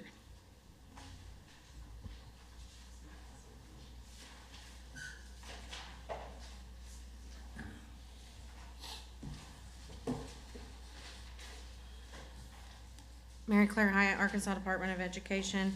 There was a waiver request for professional development. They did not request a waiver of the right to read professional developments. They will be receiving that instruction in scientific reading instruction. However, they did ask for a waiver, and it's actually number 9 on the legal review, for all other professional development, including a waiver from the law and the standard.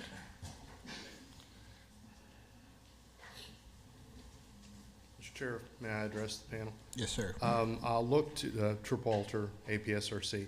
I'll look to Ms. Roberts for clarification here, but I believe that was just an attempt to maintain what they had, not ask for any additional waivers, and certainly shouldn't be read as to indicate any lessening of commitment to professional development. I think being part of a national organization, they have programs in place that may be in addition to, but perhaps a little bit different than the traditional professional development.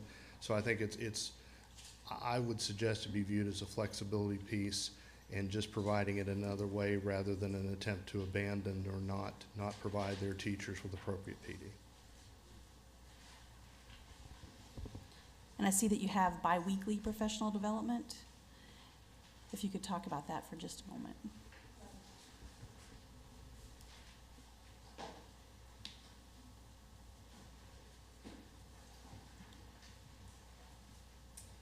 Hi, good morning. Good morning. I'm Renia Smith, one of the principals of grades 4 through 8. I'm Kawana Bryant, kindergarten through 3rd grade. So we provide our teachers bi-weekly with professional development through our grade level meetings, what you would call a professional learning community. And so they receive professional development during their planning period. We also provide professional development weekly in our after-school staff meetings. Oh, sorry.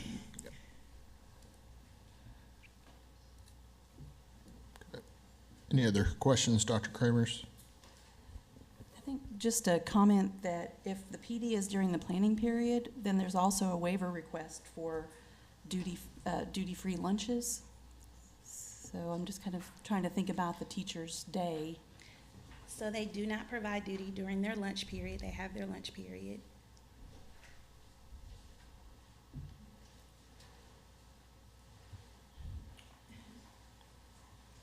Hello again. We did request that waiver 3 years ago, just to have it just in case of any emergencies. If we have teachers out and because we have a hard time sometimes with substitutes, but we have not had to use that waiver. So it's just there. So again, they have planning period every day. They may have grade level meetings up to 1 or 2 times a week. So they do have a duty-free lunch. All right, Dr. Williams? Yes.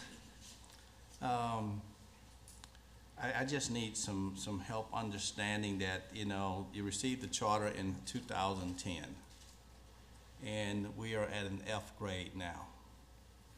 So that's 7 years of opportunity to get better.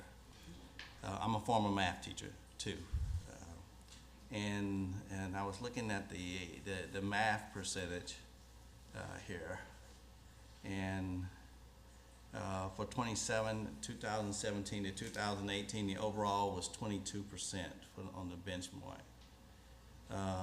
I'm looking right off the presentation here. That tells me that 78% of the students did not reach it. Help me with, I want someone to address that. And also, I used to be a reading teacher too, and I look at the reading scores. And if we can't get math and we can't get reading right, we got a problem, okay? Good morning, my name is John Osborne. I was hired in summer of 2018 as the regional math curriculum specialist. So to speak to the math scores, as Mrs. Roberts mentioned earlier in the presentation, we have sort of shifted our target to more targeted skills. So as you mentioned, 78% of our scholars school-wide are below grade level. So that means our focus needs to be differentiated instruction where we focus on their deficit skills. We've been able to do that with a variety of ACT Aspire, the formative assessments that are embedded in the Eureka curriculum, as well as the NWA map. So at the beginning of the year, they took the fall NWA map, and teachers were able to group students, and we were able to place them in RTIs. So now our focus is very, very much those deficit skills. One of the instructional strategies that's taken place in the classrooms is now small group. We are still using the grade level rigorous Eureka curriculum, but we are very intentional now about small groups. We've been using the program IXL for math, which allows students to focus on targeted skills. So an example, if the students are currently working on area, but the teacher notices they have a deficit skill in perimeter, during small group time, the students are able to work on that skill on IXL, and then they're ready for the grade level work of area. We have been able to get about 10 to 15 more minutes of math instructional time, so that does help a little bit. The RTI groups, as well, as they mentioned, are now focused on the students' current grade level. They're not, I'm sorry, their current grade level based on testing. So if an 8th grader is performing on a 4th grade level, their RTI group is focused on 4th grade work, that they are able to, it's still a challenge for them, but it's something they are able to accomplish. So as a result of these strategies, our big push is now growth, moving students from need support to close, or from close to ready, because as you mentioned, we have a large deficit of those who need support. So our focus is much more on targeted skills and their deficits. Okay. So yeah, that's a good answer there. Here's my overall concern though. It's been 7 years. And you know, and for me, I'm just gonna be as upfront as I can. How long is long enough? Okay, we've had 7 years, and great answer, but why 2018 and we just now making this, bringing someone on to address the math issue? So I just leave it at that. It had some good answers, a good overview on the reading aspect during the presentation, and looks like you're moving in the right direction for math, but you know, the length of time is still a struggle for me. Okay, Mr. Rogers. Okay. Ms. Newton. I think more of a comment for me is I was on the state board when this charter was initially granted, and I thought that the strength of it would be the regional and national connection as it relates to strengthening the school. And we know the history of Pine Bluff and the challenges that the community has faced. So I'm disappointed in the overall achievement or growth or lack of growth based on the fact that this is a very sensitive situation as it relates to students, but was encouraged by the Lighthouse. So the CEO mentioned the growth in Gary and another community, and I don't know why this community has not been a beneficiary of similar growth. And problems as not minimal, but as basic as attendance or chronic absenteeism and the failure to be able to address in turn, the percentages are, I think, outside of reasonable as it relates to student attendance. So there's some basic things that bother me, as I'm not an educator, so I don't understand in terms of numbers and the percentages like Dr. Williams and some others on the board, but from the social aspect of it and just the overall lack of growth for the period of time really concerns me, and again, that's more of a statement than a question. But our intent with the charter, initiating charters, is to give an alternative, and I'm not seeing the clear difference between what is publicly and what is chartered and the difference that it makes.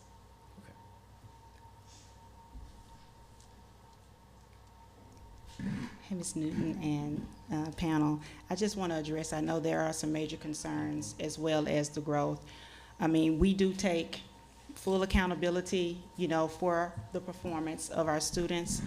But again, I do want to just recognize that the community of Pine Bluff is a huge challenge as it relates to mobility. We have the evidence that when we can keep kids there at the school, we see the growth. Out of 177 scholars that were tested in 2018, 75 of those students were brand new to us, meaning culturally trying to get them acclimated to the school, dealing with those behaviors, trying to get them restored to where they can stay in the classroom. As well as when we do get the kids, And that's why we provided you with those Lexile levels to let you know 3rd through 8th grade currently, 40% of those students are reading at a 3rd grade level. Are we making growth and moving them in their Lexiles? We are, but is it at the rate where they're gonna be at their grade level by April? We can get them closer and we can get them reading more and to read and feel more confident about it, but it is affecting all areas. As we know on ACT Aspire, the math is word problem. So again, there's a level of defeat to a lot of our students when they get that reading portion in front of them. It's affecting science because it's just not numbers and equations, it's reading on the science. So are we doing a lot to make up that ground in reading? Yes, ma'am. Yes, sir, we are. We're trying our best. This year we really focused on just identifying what is going to give us the most bang for our buck to get them to where they need to be. And that was really attacking the phonics. You come there during our response to intervention, you're going to see kids in 8th grade working on CVC. Like they're working on sounds because they didn't know their sounds. That's why we did the screener on all of our students this year, because it wasn't just happening at the lower grade, it's happening all the way up. So we are addressing those issues. We have had, a good year. We've had some good years at Lighthouse. Unfortunately, the year we go before the panel, we have an F. We did have a C and a D where we made a lot of ground. That scale score change, it totally threw us. We had kids, like I said, 31 would have been proficient or met ready if it had not changed. They missed about 2 or 3 points. So if we had if it was based on that scale, they would have made it, and we would not have been an F. So, we have been supporting that community not only academically or, really trying to push and have those high expectations for our kids. We've also done that culturally because 7 years ago, the behaviors and the culture you see was not there. Kids were being suspended on a continuous basis. So our goal was to make sure that we could keep those kids in place, in the school, in the classroom, because we did the data analysis those years. Those were the kids that were not performing on the test. So now, we have them in the classroom, and they're ready to learn. They're not embarrassed in their groups when they're doing sounds, no matter whether it's 7th or 8th grade, because they do want to be successful, and we want them to be successful. Is it hard? Yes. I think the surrounding schools in Pine Bluff, we're all performing at the same level. When I met with Dr. Owa, that was one of the things that we talked about. What can we do in order to raise this grade? One, I think the parents are not informed. They're not encouraged. A lot of them are not encouraged to bring their kids to school. Their job is they need to take care of the house when parents are not there. So really trying to motivate and educate our parents about the importance of their child's education and about they have to come to school. We have to get them reading. So, we're also thinking about how we can better serve our parents so that they will make sure that they're supporting their child's education in all aspects. So it's just a lot of things that have come into play in Pine Bluff. We love the city. We love the scholars. I mean, as you can see, families that come, they stay. Those that are staying in the community, but we do have families 3 or 4 times now that moved from Pine Bluff. We had a family that moved 3 times last year back and forth because it's just so highly mobile. So the influx of the new students, when we get them and we're getting those low reading levels, we are making up some ground, but unfortunately all of them are not at reading level by the time testing comes. So RISE has been a huge, tremendous asset to us in our schools and the training with our teachers, and our kids are getting it. But it is taking time. Okay. Mr. Wilson? Well, Microphone. I should say that I'm very familiar with Lighthouse and the work that they have done in my own community in Jacksonville and in the state in general, and I am perfectly satisfied to hear the national and area leaders say that they are committed to Pine Bluff. As all of you all with experience have pointed out, 7 years is a long time, but I do believe that with the focus and commitment from the Lighthouse state and national leaders, I believe there is an opportunity to provide that growth for those kids within a reasonable time. And what the reasonable time is, I guess, is a $64,000 question. But it doesn't happen overnight, I've learned, and it takes a concerted effort that I believe that you all are capable. I know that you're capable of it, and I believe you're committed to it.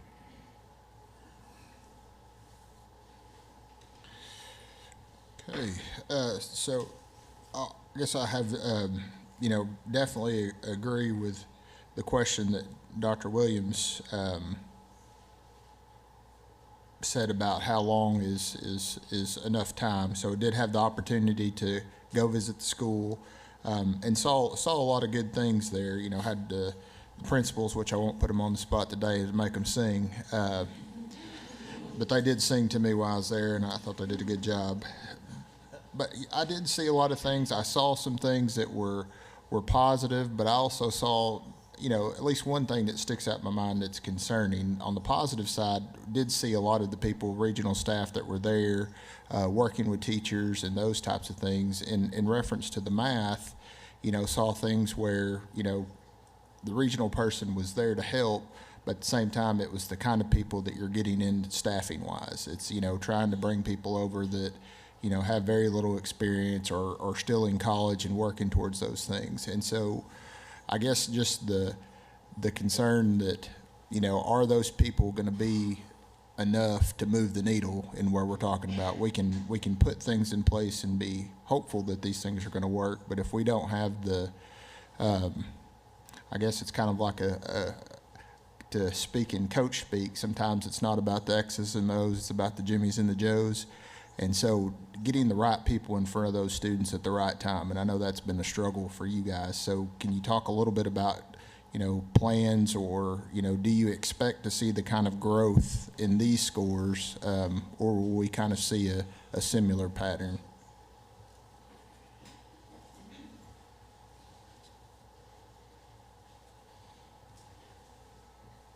Good morning. My name is Vanessa Herrera. So I actually came, this is my first full year for Arkansas in the regional team, and really my focus full-time is on bringing certified teachers and making sure that we have qualified teachers. That's why it's been a little bit difficult to find a math teacher or science teachers, because again, we don't just want to put anyone in the classroom, we want to make sure we have a qualified person.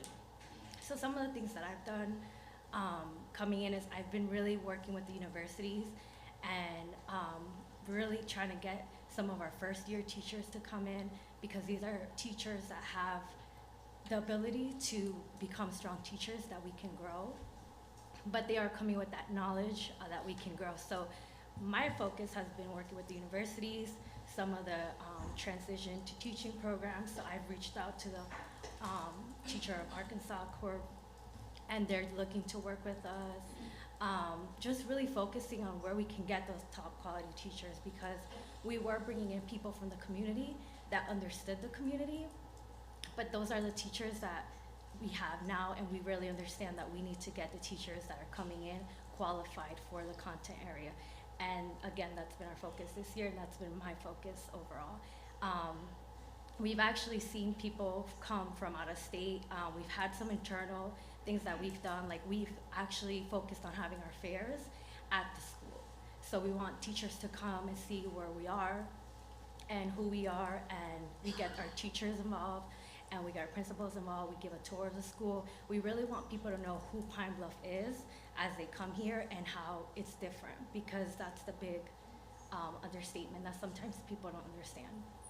So those are some of the focuses, and just out of state, we have had last year some people that have really seen us from the Mississippi area and the Louisiana area, which, you know, to us is really big because we want to know that we're here.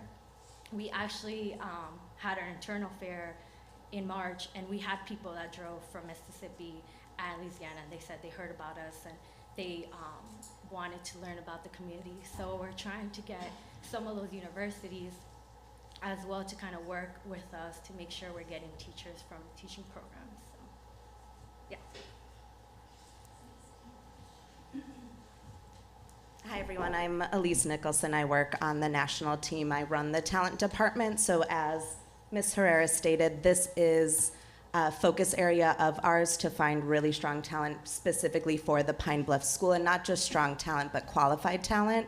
So we are having Vanessa focus full-time on Arkansas.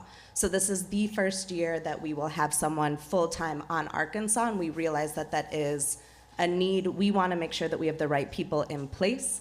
So Vanessa will be working on all of those different strategies. We've been following these strategies on a national level. So going back to what our CEO stated when he gave examples about Gary, Indiana, and Indianapolis, we're going to be using those same strategies to find and develop and retain our talent, because I think not only the quality concern, but also the retention concern. So those are focus areas of ours, and Vanessa will be here on a regular basis. She'll be going to colleges, going to events, forming college partnerships, making sure that we have that strong teacher capacity so that we can follow the strategies that the rest of the team has talked about. So we are excited to have her here full-time. I have a question. I can't remember your name. No, not for you. But you mentioned the difficulty of hiring and retaining staff, and based on your theory of getting that person and not being able to offer competitive salary, isn't that doesn't that cancel one, cancel the other out? That you make this effort to find qualified and recruit, but at the same time, one of your challenges is salary.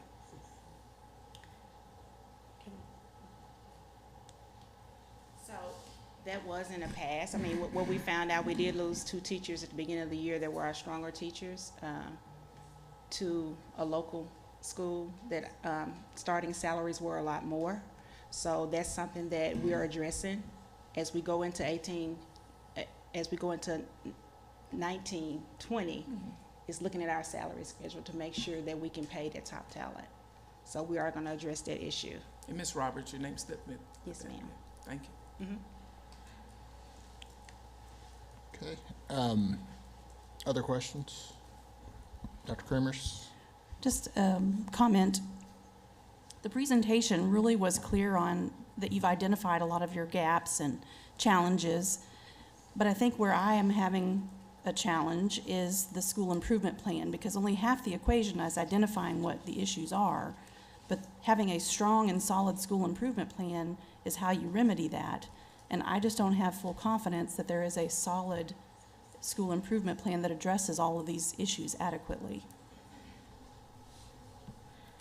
So, Dr. Kremers, I'm going to kind of piggyback off yours if you don't mind, but I think the concern is in one of your waiver requests, you do ask to waive 3-B.1, which is the waiver of the school improvement plan.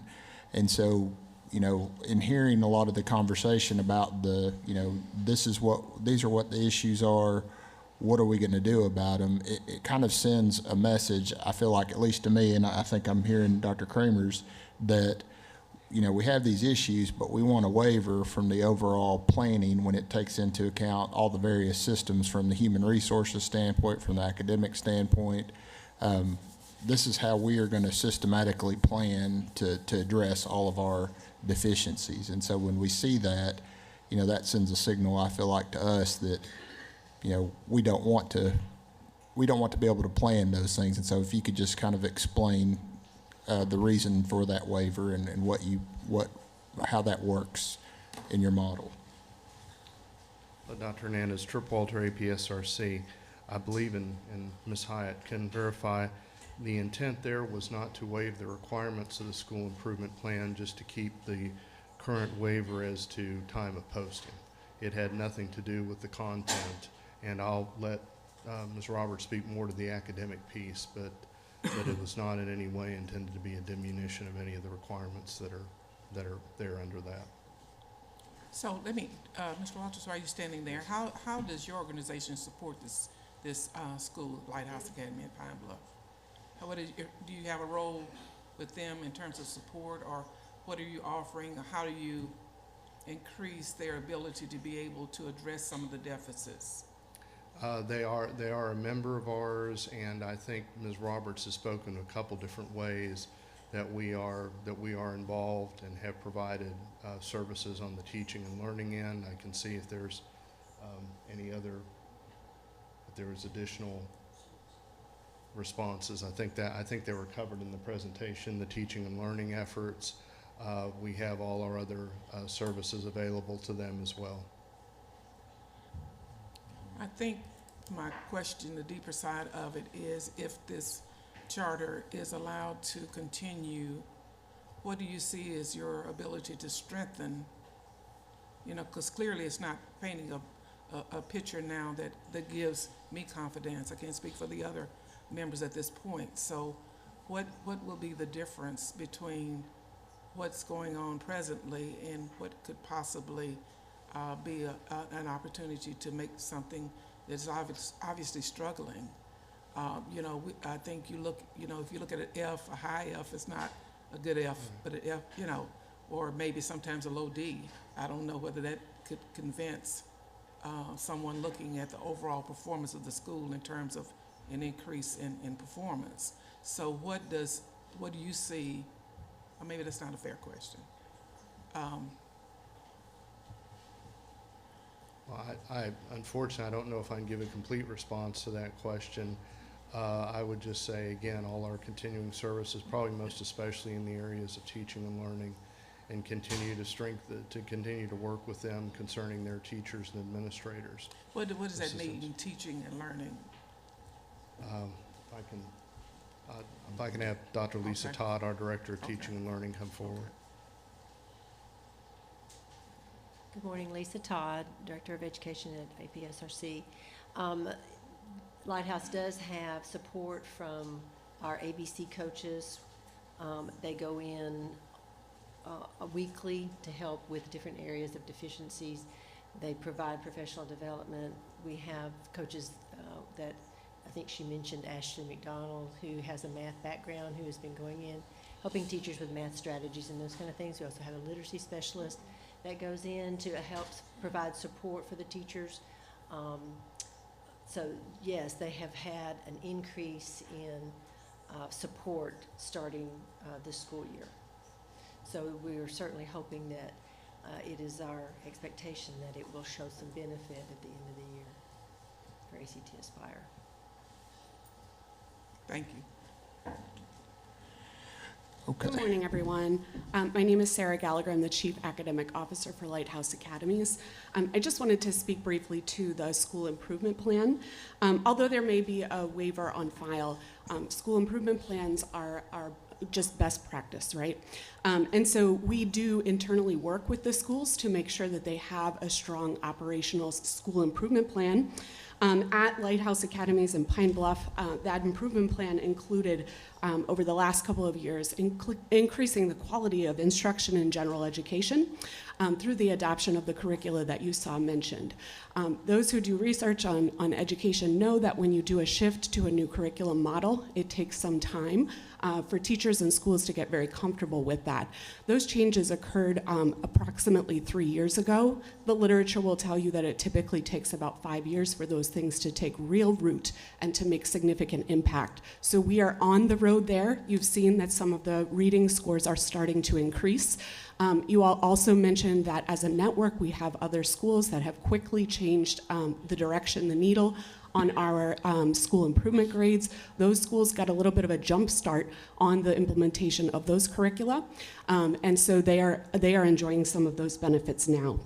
At the school, in terms of the school improvement plan, you've also heard reference to increasing instructional minutes in core content areas, and you've also heard us address in various forms our commitment to teacher capacity. In addition to having additional grade level meetings and things of that nature, we also as a network employ individual coaching for teachers, following the model that you'll find described in the Bambrick-Santoyo leverage leadership model, so that we see each of our teachers getting better quickly over time. You all know that we have teacher capacity issues, and so you've heard us talk in pieces about what we're doing about those things. Those are also included in the school improvement plan. So our plan is to increase the capacity of the teachers that we currently have, and then to make sure that we are recruiting high quality talent from outside as well. One of the major levers that we have in the school improvement plan is the RTI program, which you also saw referenced as SWAG, which internally they call Scholars with Awesome Grades. It is not a period that is about homework or anything specifically related to grades. It is about building foundational skills for kids.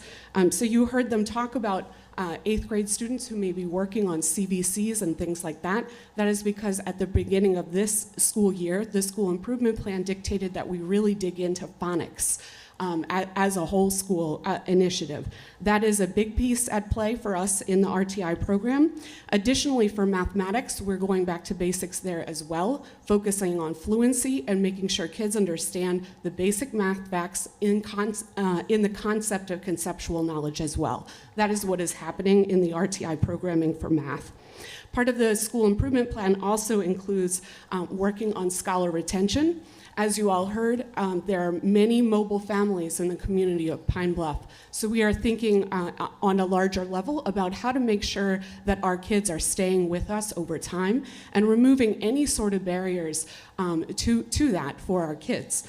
We've been committing to the community for some time. We're continuing to have conversations that allow us to think big picture. Why do families need to move from Pine Bluff? How can we help them with some of those factors? What can we do to partner with other organizations who focus on things like employment for families? So the school improvement plan, it does exist. It's something that we do have internally, and I want you to be confident in that. Thank you. So just a follow-up, and Mary Claire, from what I'm understanding, the waiver is for just the time of posting. Is that accurate? Mary Claire Hyatt, Arkansas Department of Education. Yes, and that was the only remaining legal concern, is that because there are requirements in our ESSA plan and other public school accountability pieces that require the school improvement plan, even though we can grant a waiver of the state standards for accreditation related to the school improvement plan, essentially all that the waiver does is grant a waiver from the requirement that it be posted on the website by August 1st. And I just wanted them to confirm that they understood that and that they would be meeting the federal requirements. And also to let you know that they actually do have the school improvement plan on their website for people to see. Okay. So if I could just get confirmation from someone, then I'd be good. I will so confirm Dr. Hernandez on behalf of Lighthouse, and again to reiterate was what Ms. Hyatt said. It was strictly a matter of when it would be posted, not an attempt to avoid the posting or the plan requirements themselves. So just a question, when do y'all typically try to post that plan on your website? We did post it in August, so Okay. we just wanted to make sure, like, once we got the actual response to intervention in place, we had it detailed enough to post. So August is enough time. August 1st was a stretch because teachers are just getting back and we're just getting into digging into the data with the teachers. So, but we did have it posted, and we will comply with making sure that we have a school improvement plan. We do know that's our roadmap to success, so we do understand that. Okay. All right. Any other question from panel members? Not seeing any. Ms. Hyatt, do we have any other legal concerns or application concerns? There are no remaining legal concerns, and it doesn't seem that there are any internal review committee concerns remaining. Okay. So we don't have any other questions, no other concerns. So with that, discussion, or we'll accept a motion. Mr. Wilson. Mr. Chairman, I would move the approval of the application for a period of 3 years rather than 5. I'm not sure 3 years is long enough, but the concern is is great among all of us, I believe. So my motion is to approve the renewal application for a period of 3 years rather than 5. Okay, you've heard the motion. Is there a second?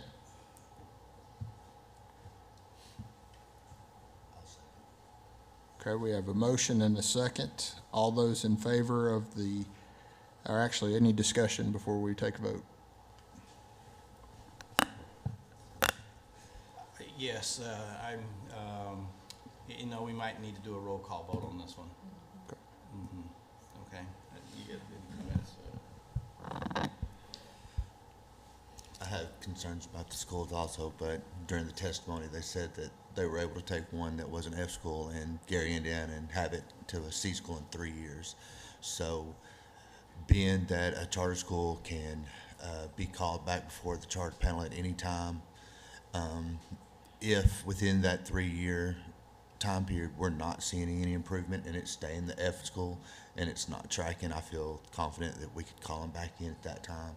But also gives them the flexibility of 3 years, allows them to make that change that they know.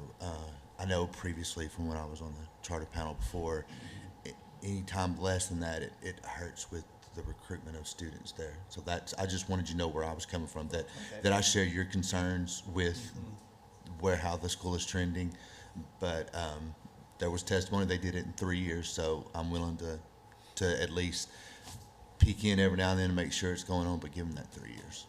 Okay. I appreciate that. You know, I'm still at the point of how long is long enough. You know, we've had a chance for 7 years to kind of track what's happening. So I'm still struggling. Do we wait? And I don't see the trend changing, but maybe it will. It hadn't changed over drastically over 7 years. Will we find ourselves having the same discussion in another year, a year or two, or so forth? So I'm still struggling with that, which is okay. It's part of the process. Dr. Williams, I think I agree with your sentiment. I think the timing of it, and even though there are strategies mentioned in the school improvement plan, I still have concerns for the commitment to those strategies, to the timing of the focus on now the stronger emphasis at this time right before renewal. So I still have significant concerns. Okay. Any other discussion? All right, I'll call for the vote, and we'll do roll call. So I'll start with Dr. Kramers. I vote against the motion to renew the application for renewal. Okay. Ms. Newton, I vote against the motion. Mr. Rogers. Okay. Dr. Williams. I vote against the motion to renew. Okay. And Mr. Wilson. Vote for it. Okay. So process question, I guess, is that being the chair, do I vote, not vote? Right now, wouldn't want it to be. The chair may vote at the chair's discretion. Is 3-2 enough to defeat the motion, I guess, with the number of people that are here and all that? Yes. Okay. All right, so I will not vote, and that will leave that motion as failing 3-2. And so I guess we will wait for any alternate motions. Is that correct? That's correct. Do we need to read out all the reasons for this motion first? Let me check with Ms. Okay. Boyd. No, sir. Okay. All right, so we'll entertain an alternative motion. Mr. Chairman, I move that the renewal application be granted for a period of 1 year.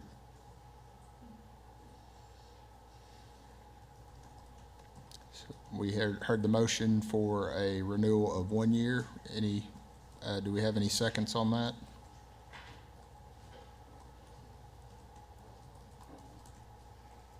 Okay, not hearing any seconds. Motion dies for a lack of a second.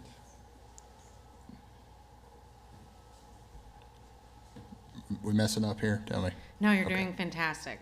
I just thought I would just let you know, an additional option that you do have would be to approve the renewal and place the charter on probation. I just wanted to make sure that you're aware of that option as an alternative to denying the renewal in whole. Define probation for us. What does that mean? Sure.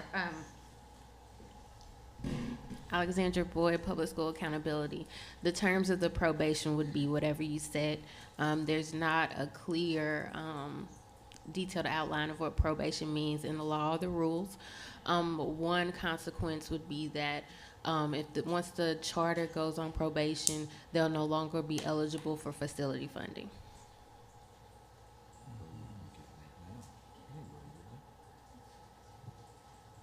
So some things that probation has included in the past would be monthly reporting to the charter unit office, and maybe quarterly or annual reporting to you guys, to the charter authorizing panel.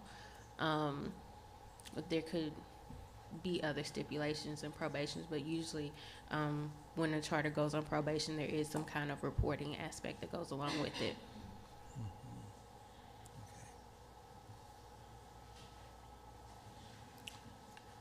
Okay, any other questions about options? If not, I'll entertain another motion. Mr. Wilson. Maybe Ms. Boyd mentioned it, but a probationary period, how long would that last? Good question. Or can it be Again, indefinite? that's up to your discretion. In the past, we've had them for 1 year. That's the only one I can remember was for 1 year. If, Dr. Boyd, if the, you got your Fitbit on, steps in today. I guess one of my concerns would be, are there any options for the school?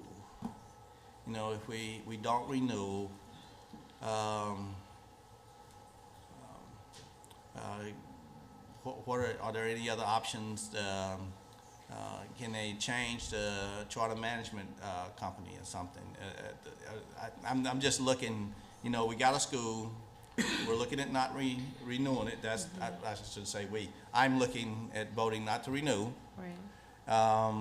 And I'm just kind of looking at. Yeah, I understand your question. So if you vote to not renew the charter and it becomes final and the state board chooses not to review your decision, or they review it and have the same decision, then the contract will expire on June 30th of 2019. At this point, I mean, we've already gone through open enrollment applications, so no new entity could apply to, say, occupy the space where the school currently is. The only option would be, to my knowledge, would be for an existing charter holder to seek a license or an expansion to occupy the physical space. Okay. In terms of your comment about whether they can change the management organization, they would have to do that through an amendment request of the current charter. So if you non-renewed, having the same school operating but under a different management organization wouldn't be an option. It would have to be, as Ms. Boyd said. So maybe a question to help. I think maybe what Dr. Williams is asking is, so would it be possible to have a motion to conditionally approve the charter for, say, up to 1 year, and giving them the directive to come back with a plan to change governance or change charter management organizations? Is that what your question is? Yeah, I'm looking for something that would allow them to address the various challenges that they have, and try to be respectful of students and parents to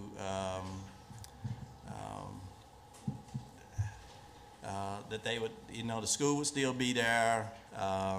Things would be put in place to improve it. I think 7 years has been long enough for what we're currently doing, and I don't really have an answer, I guess, but maybe a year of probation with getting the governance of the school, if they, for the school board of the school or something, a group to kind of decide where do we want to go from here. You know, I want to be respectful of the parents in the sense that, you know, we're here. This is our school. If it's not working, you know, what you will leave here from this panel, at least from one panel mental, is that what we have done in the past is not working.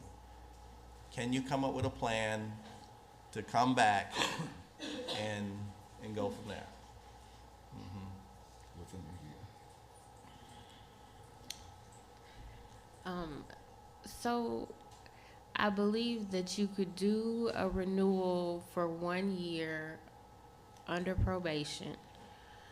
I think that you could request for the school board to look into finding a new management company. I think that's something that the school board would have to be agreeable to.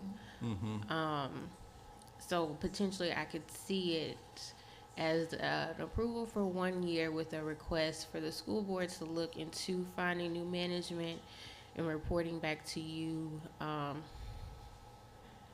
at some point on whether they decide to do that or to non-renew at the end of that 1 year renewal.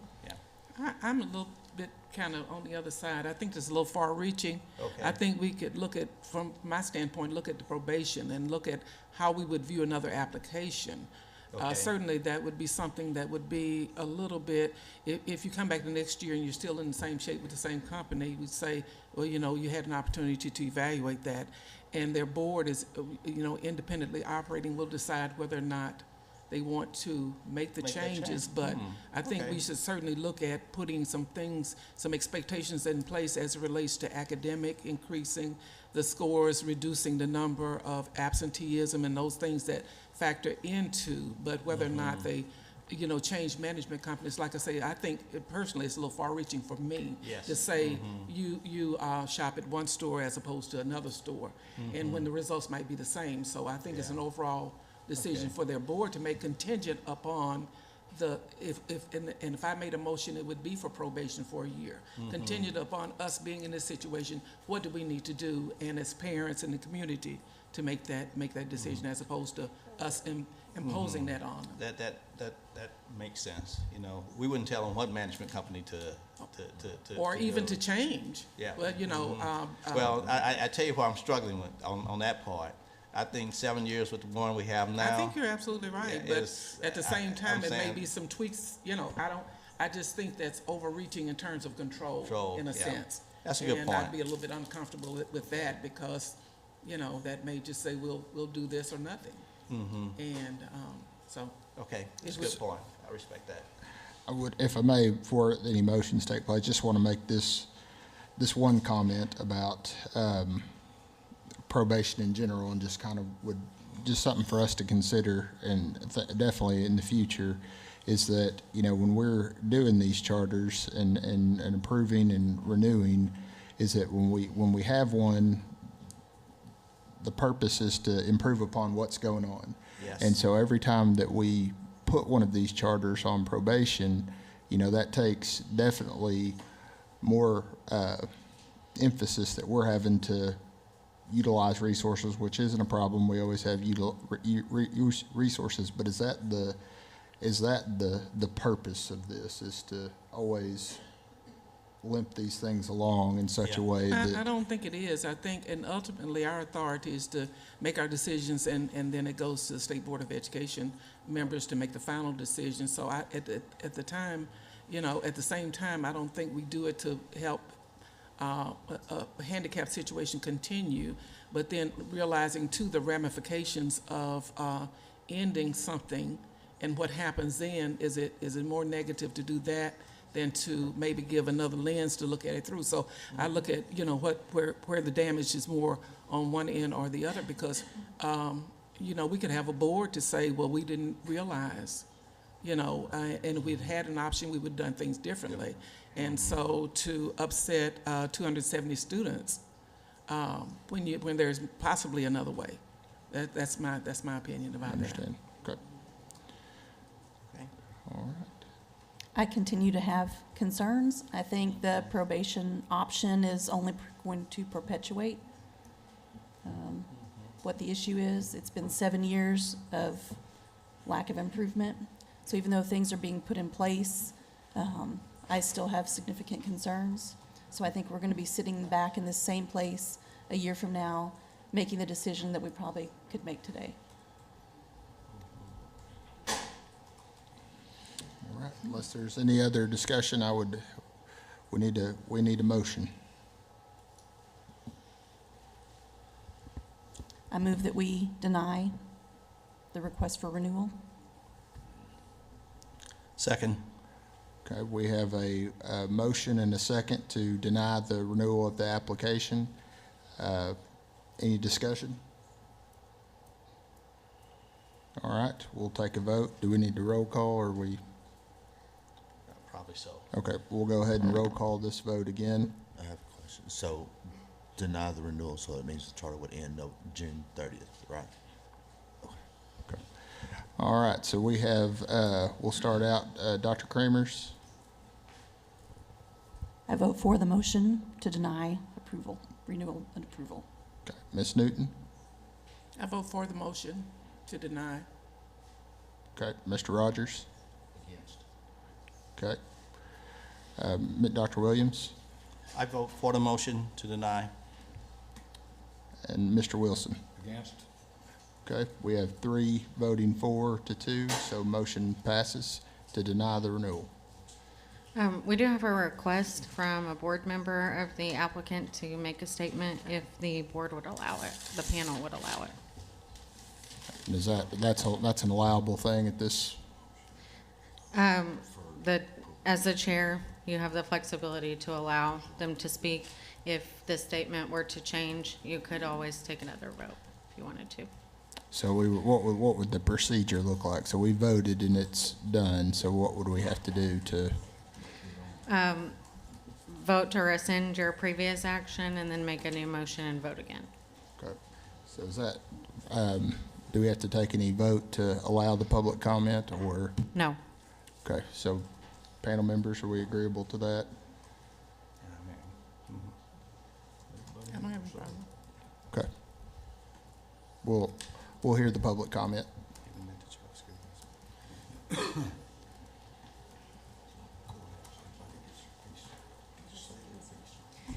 Hello, my name is Naisha Aldridge. I am the CEO of the Boys and Girls Club of Jefferson County. And I have been a part of the Boys and Girls Club movement for 4 years now. And I can tell you that this is our first year with a partnership, an after-school partnership with Lighthouse. We typically partner only in the summertime, and we did see in summer of 2017 that our math and reading scores did increase. And I can tell you, Boys and Girls Club is a national organization. And we strive on a few goals. After safety is academic success.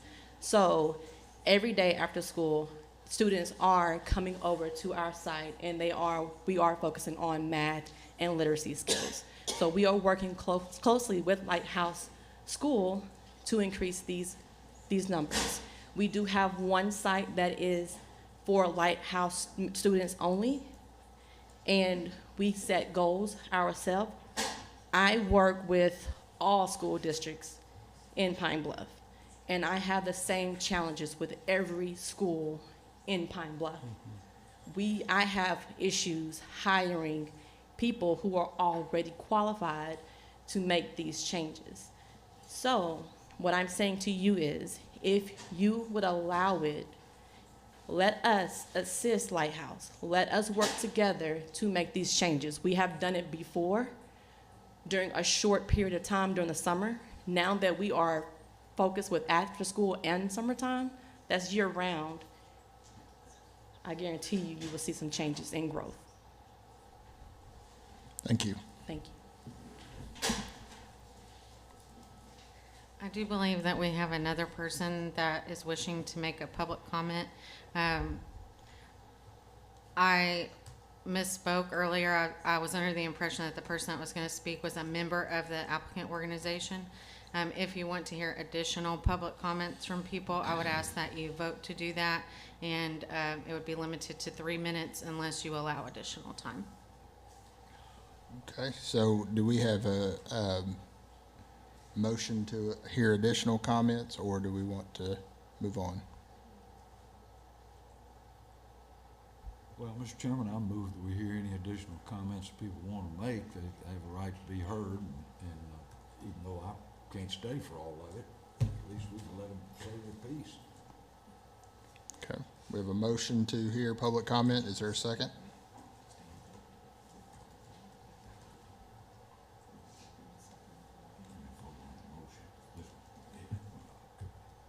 Okay, so if we don't have a second, does that mean we are not hearing public comments?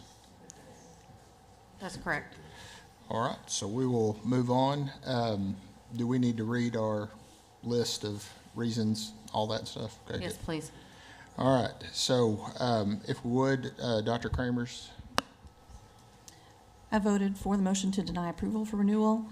I have significant concerns for the math and science scores, the SQSS status, and the ample time for improvement over the past 7 years with no significant change. okay, Ms. Newton, I vote in favor of the motion to deny based on the lack of academic growth.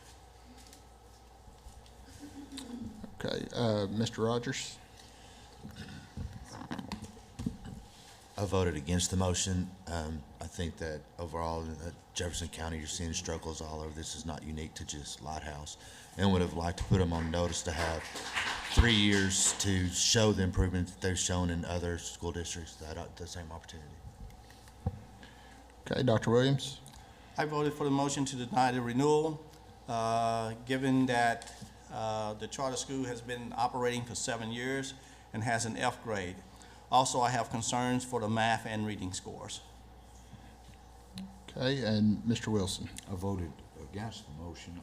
I would have preferred or would have voted for a period of probation. Okay, all right, so you've heard the reasons for the motion and the approval of the non-renewal. Anything else we need to do on that? Yep, we're good. Okay, we will now take a 10-minute break before we hear our next agenda item.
Okay, we'll go ahead and resume the meeting. We're going to try to get through the next item before we break for lunch.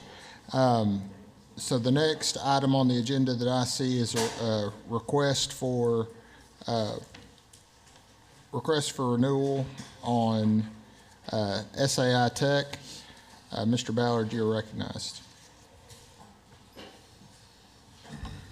Thank you, Mr. Chairman. Reginald Ballard, Arkansas Department of Education. On January 10, 2011, the State Board of Education approved the application for school for Integrated Academies in Technology, SciTech. The charter is approved to serve students in grades 9 through 12 with a maximum enrollment of 275. Representatives from SciTech are appearing before the charter authorizing panel to request renewal of their current charter. All right, thank you.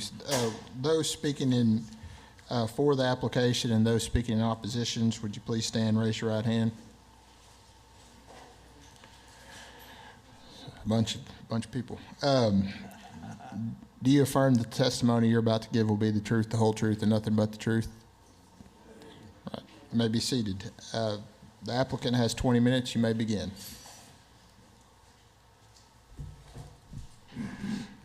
Good morning, Dr. Hernandez and the rest of the charter panel. I am Katie Hatley, the director at SciTech Charter, Little Rock. And first I would like to do is introduce my staff members that came. I have 7 of 9 staff here with me. And we have one that's due today to have a baby. Lisa Romero, please stand. She's one of our math instructors. Lemuria Triplet is our ELA. Ida McIntyre is our other fabulous math teacher. We have Tanita Taylor, who's our registrar and superpower. And we also have our certified child nutrition director, Naomi. Don't worry, the kids are getting fed. We have 2 teachers left behind and, 2 staff members that manage the campus. It's my,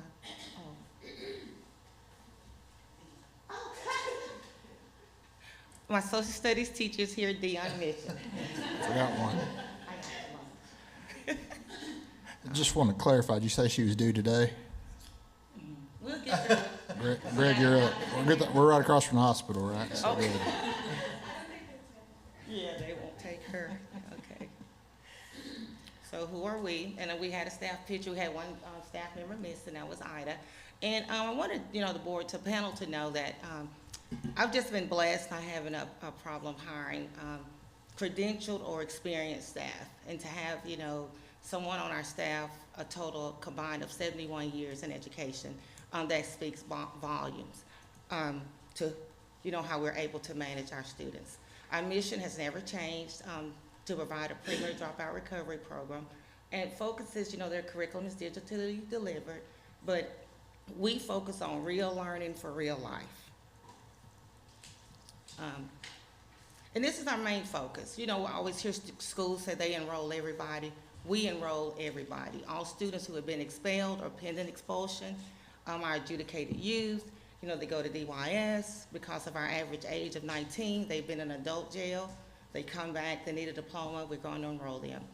We enroll because of our flexible school scheduling, a lot of single parents who work full-time jobs and have 2 kids at home. Over age and under credit, 17 years old, with only 6 credits. Those high schoolers, counselors know those students will not graduate and would just be out there. And of course, economically disadvantaged. I should have said highly mobile. Getting mail to our students, they all come back. I've never seen them to be so transient to move like that. Okay, we believe, and I was listening to the presentation from Lighthouse, and that whole entire school is what people refer to as at risk. And we don't use that word on our campus. All of our students are at promise, because at-risk students have at-risk adults in their lives. We have not met a child that woke up and intentionally wanted to be just bad. They're full of pain. People mistake it for anger. That's another PD. We won't get in time because I'm on a time schedule. But we just want all of our students to become productive members of society. We want taxpayers, not tax takers.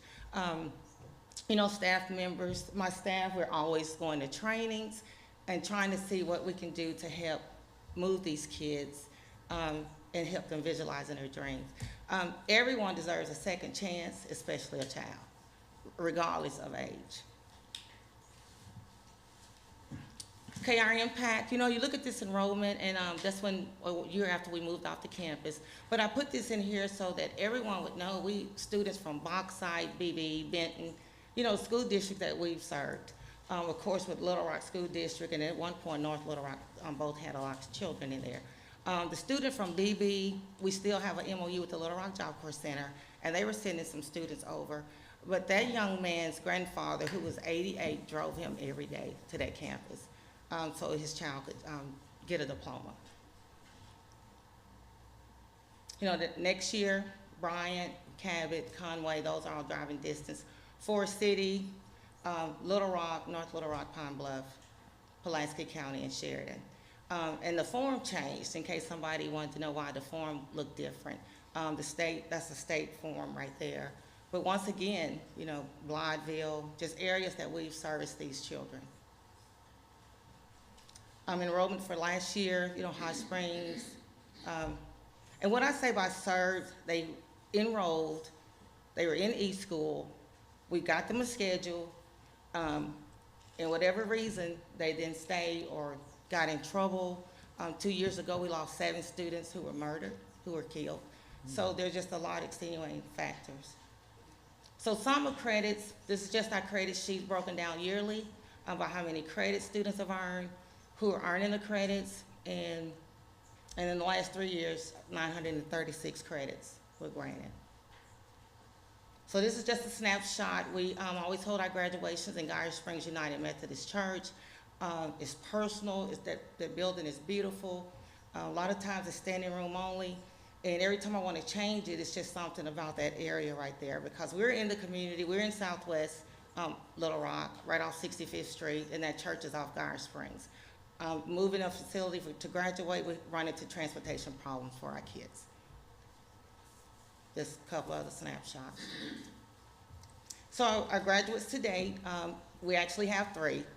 With these 2, and of course that's Lemuria, triplet up there. We always do a graduate shout out. We always recognize they get to walk through the classrooms with a gown on and everything.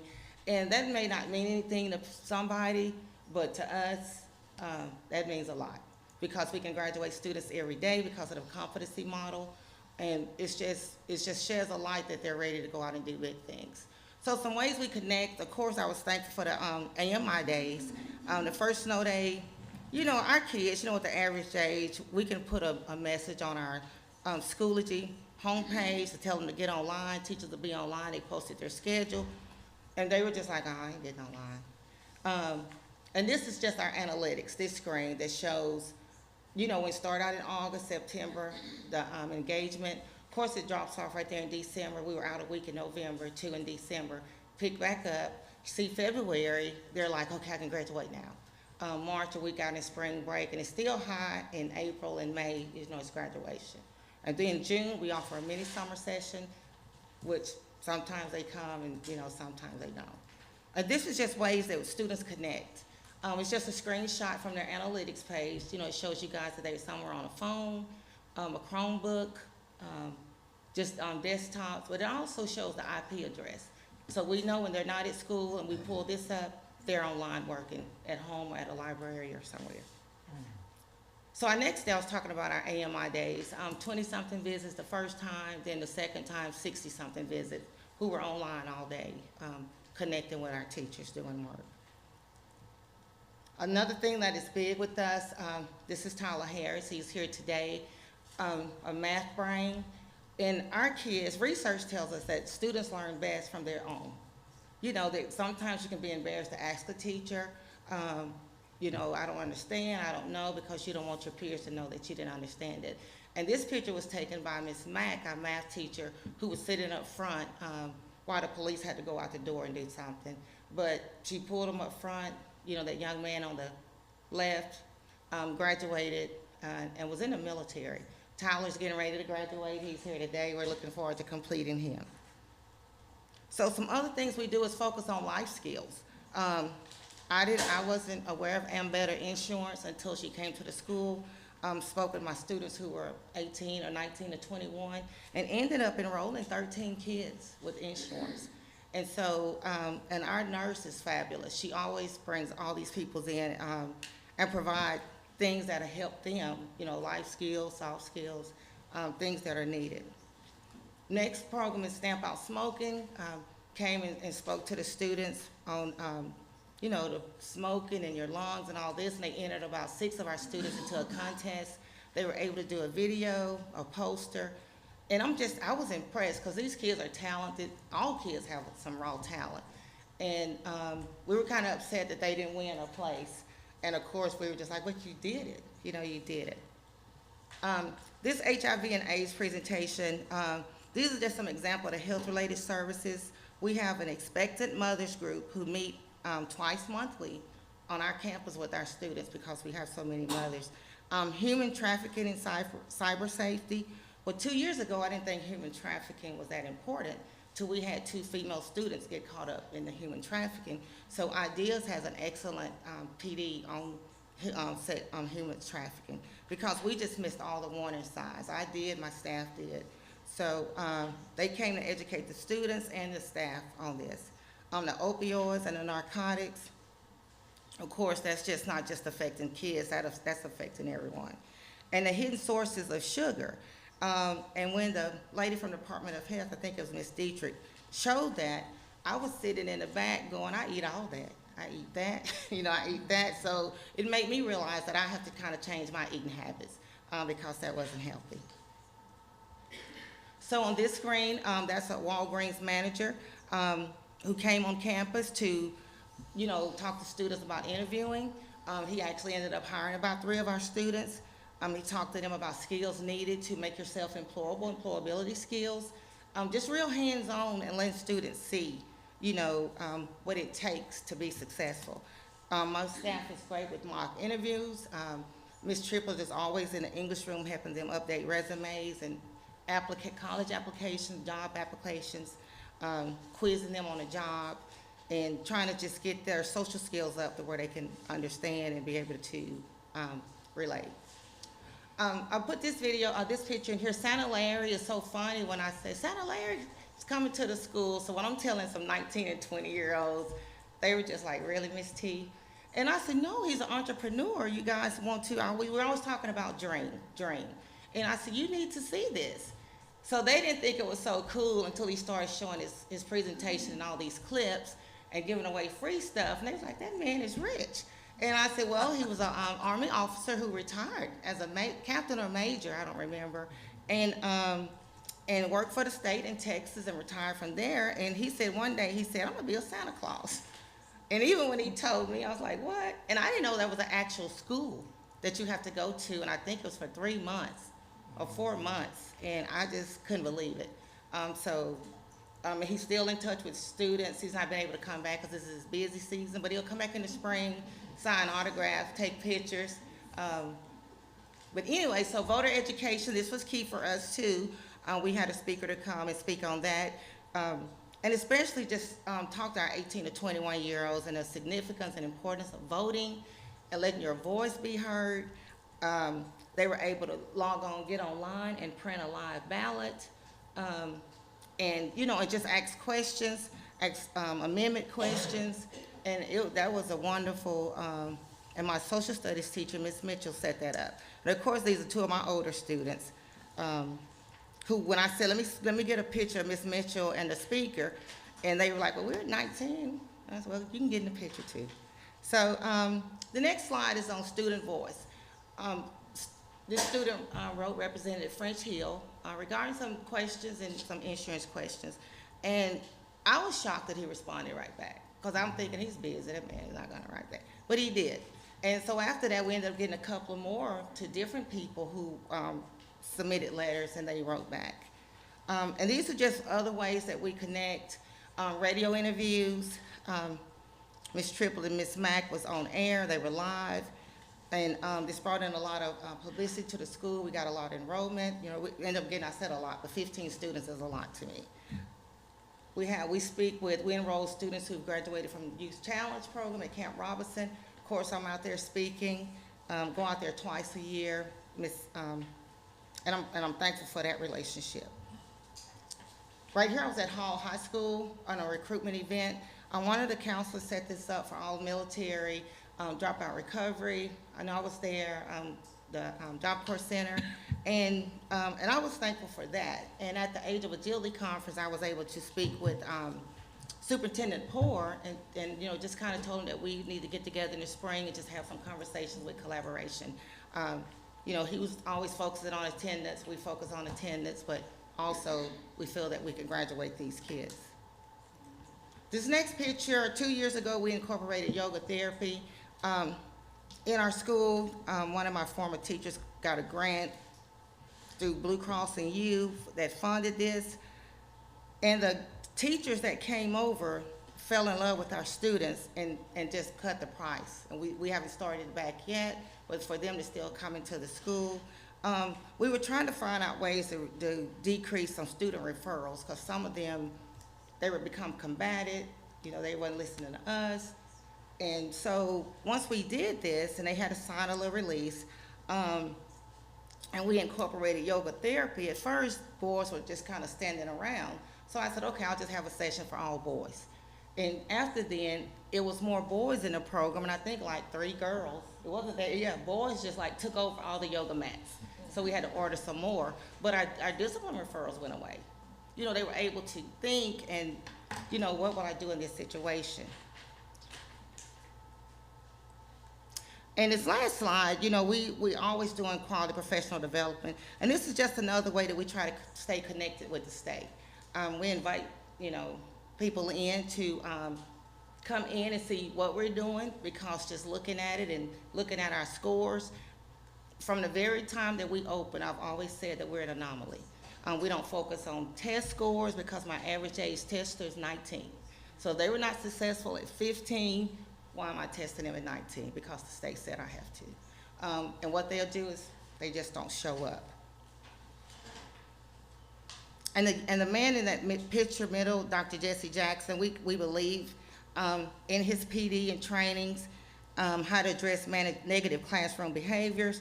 I bought another book that we love, Don't Kick Them Out, Why Black Boys and Latino Boys Frequently Get Suspended. And it's just broken down from research-based principles that just kind of make sense. I had to put this slide in here because finally, this is something we can hang our hat on. Somebody realized that we're doing good things. It may not look good or show up, but when we receive both of these awards for beating the odds, we tell our students every day, when you show up on campus, you have beat the odds of one of your peers, because somebody didn't make it. They didn't make it here.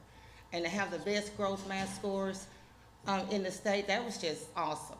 I mean, the staff was like, finally, we got recognized for something nice. So these are just other things we do. Tyler, you made the video twice.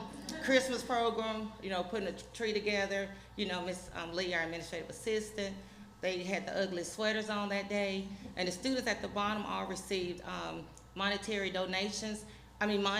Monetary gifts from donors who said, here's some money. We want you to bless these kids for Christmas. And we were like, okay, thank you. So those were the students along with one of our police officers. And life after high school, I don't know how many of you peruse my Scientech Facebook page, but several of our students are doing well. And these 2 students, this slide just says a lot to me.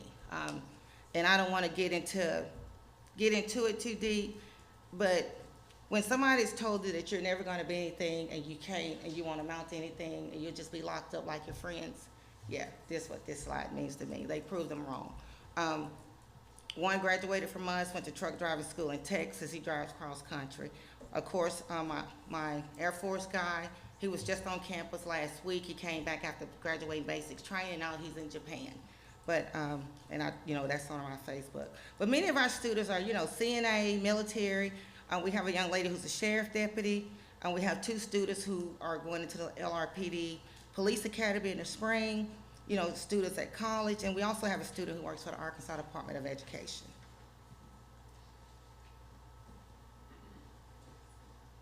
This Karen, how I play the video? Oh, you doing it? Okay.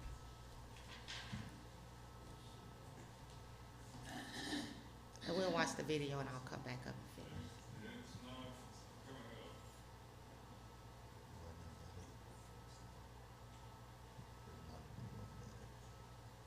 It won't play on the little thing right there?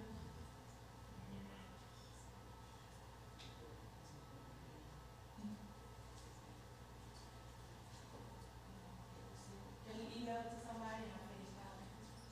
Email it to the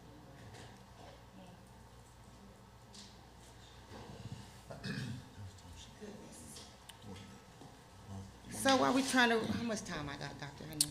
You've got 1 minute, but you'll have additional 5 minutes, so. 1 minute?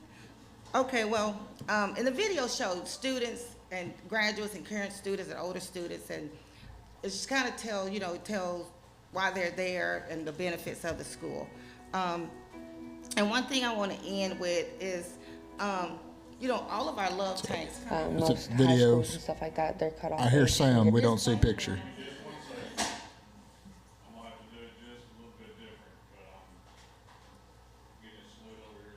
Okay.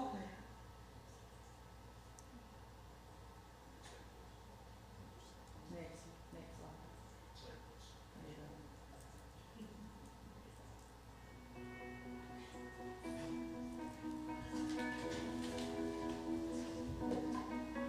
slide. Most high schools and stuff like that, their cutoff age for your diploma is 21, and I'm 21 and I'm still here, so I still have until I'm 22.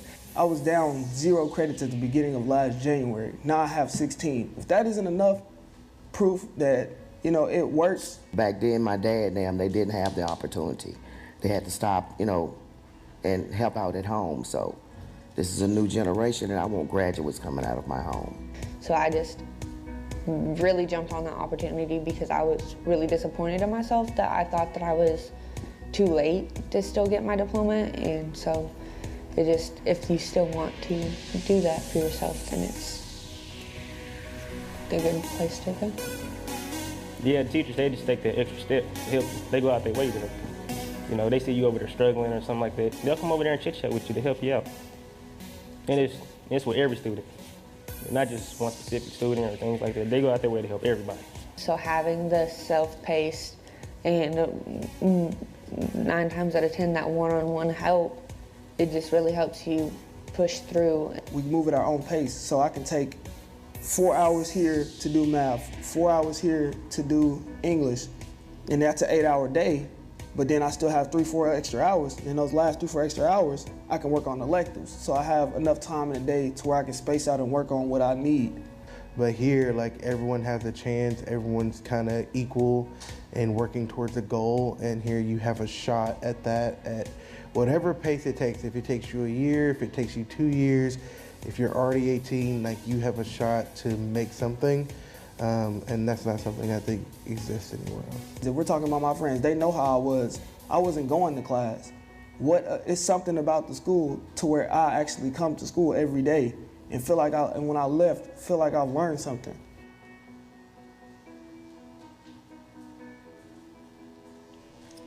And Dr. Hernandez, I don't think I wanted to speak, ask some questions, or does he come up here? No, yeah, we'll give you 5 additional minutes. We'll give you time to have the parent come up. Okay. Mr. Cleveland.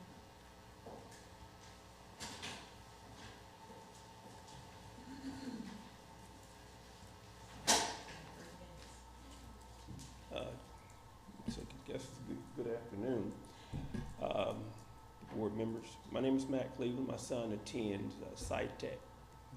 And I just want to commend the program that we have for these kids who have a second chance, because it's greatly needed, and to provide the resources for these type of schools, in particular SciTech, because I've seen the change or the difference in my son. He went to Youth Challenge. He went through, he had behavior issues.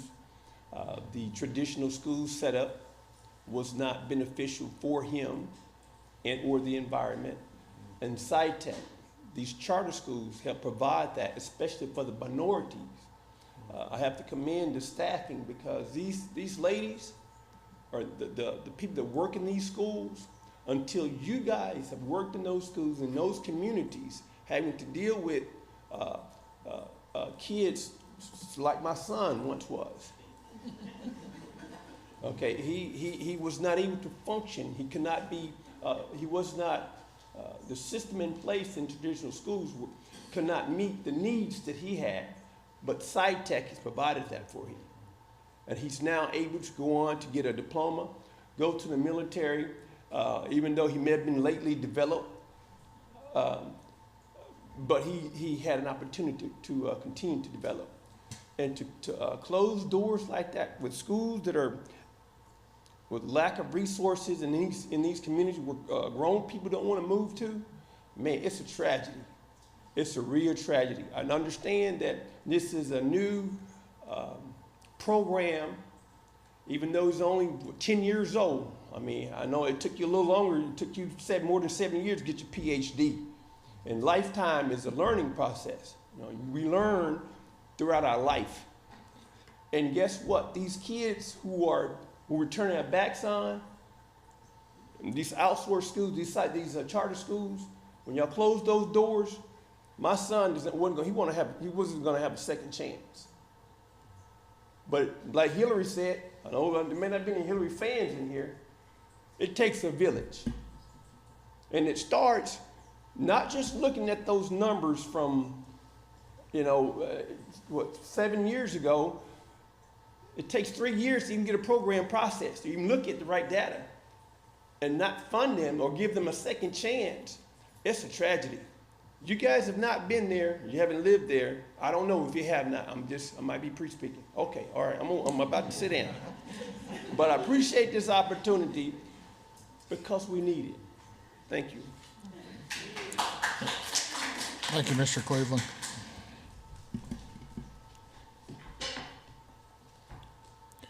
Anything else you had in closing? Okay, we'll go ahead and move over to questions for panel members. And Ms. Newton, do you have questions?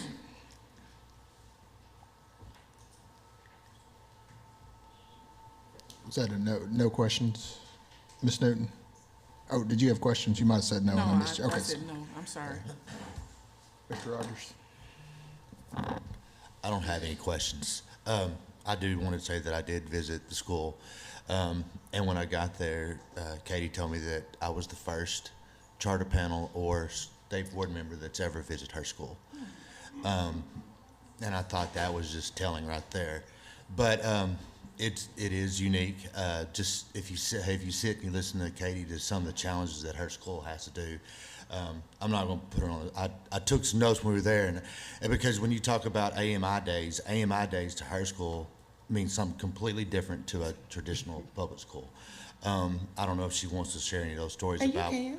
No, I was just going to let you tell, because that was just some of the stuff that was just impressive to me, is that how her school has to operate is so much different than how a traditional public school or even charter school has to go.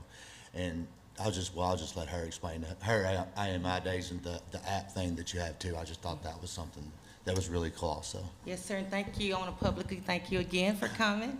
I know you saw that big man in the metal detector at the front door, but we're going to be safe there.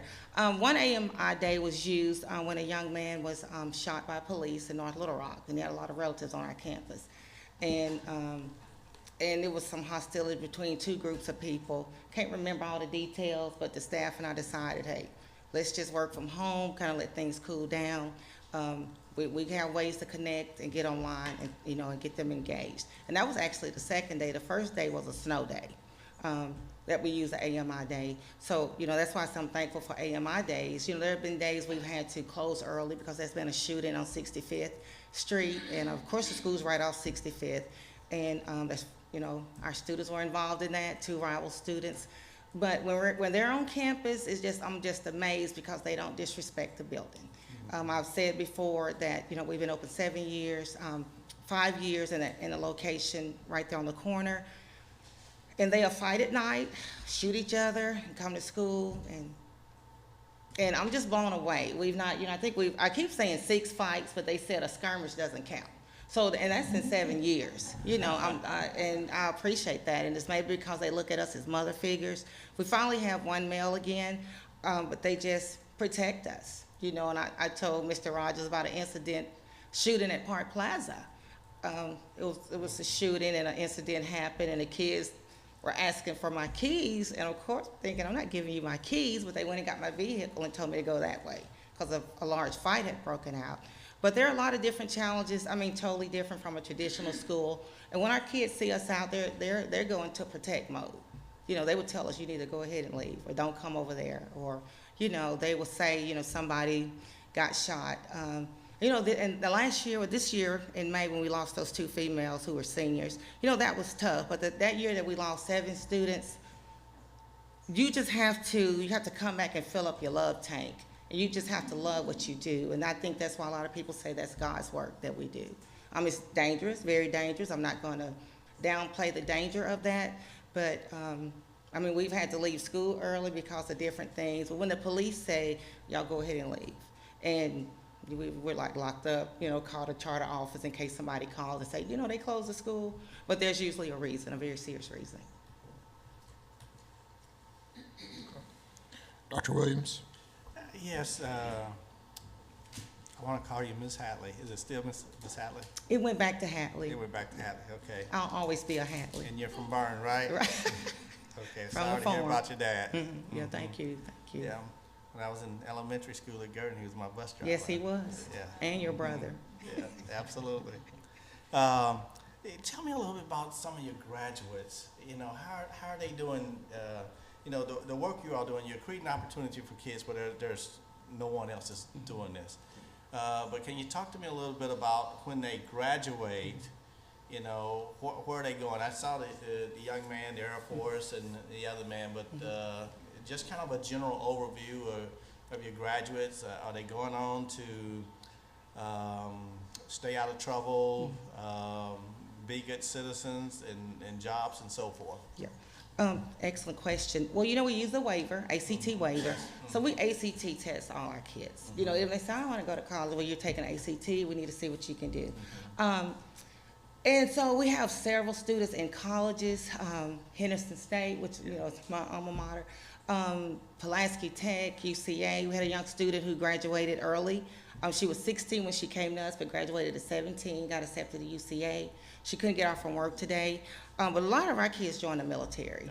Okay. And my mindset with that is, if I can get them off that street corner and from under that tree, and just get them out and let them see the world and get free medical, health, and dental, you know. And because I'm always telling our kids, you're going to have to come back and take care of your mother. You're going to have to take care of your father. But just get them out of Little Rock. Yes. That's just, I'm just like, get out of Little Rock. We have our first female African-American student who's in the Marines. She's doing well. I mean, we knew she was going to be a proven leader. One of my PD speakers was there. He asked her a question and just took over, and he was just like, come up front. I want to speak, you know. But, I mean, I'm just trying to think off the top of my head. Where else? College, military. Work. Yeah, good jobs. We try to get meaningful jobs, not just like pension. I'm good with the military. Actually, Larry Jefferson and I served together. Yeah, I know. Absolutely. So this is good. Thank you. Thank you, Dr. Williams. Dr. Kremers? For the students that are from the smaller rural communities, do they come into Little Rock to the school? So they drive in every day for that commitment? And then would you say the majority of the students, have they already dropped out of school, or they've been incarcerated? Well, you know, we enroll new students every day. So it's open entry, open exit. So right now, when we come back in January, we'll get a lot of students from Pulaski County who failed to graduate. They know they're not going to graduate in May. But the population changes. It just constantly changes. Right now we have a lot of young kids. We're really not a lot, but more than we desire, because they're just too immature to be around a 21-year-old boy. And those girls put on all that lipstick, and that's challenges. But it just fluctuates. It really does, each different day. You know, we enroll new students every day. We have orientation. Ms. Triplett does a fabulous job with that, so it just kind of fluctuates. It reminds me a lot of the Goodwill program charter, similar. And Yeah. your work. Well, we've been working with them on some things. that Ms. Taylor provided them with our ILP. We have an individualized learning plan that just map it out for every student. They see what credits they've earned, what they need. Our teachers set goals, really intense goals, and revisit those if they didn't make them, so they can take ownership of their learning. You're working in a space that's extremely challenging. Yes, and ma'am. so, But rewarding. but yes, yes.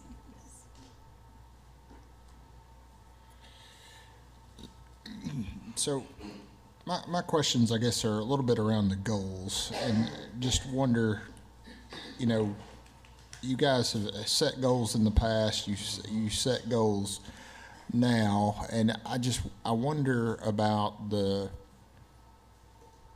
in some cases I see that you didn't meet your goals that you had in the past, and even some of the goals that you're setting now, I guess I'm kind of torn by saying, at one side, you obviously want to set lofty goals. And at the same time, you know, are those realistic goals for the type of school that you're operating?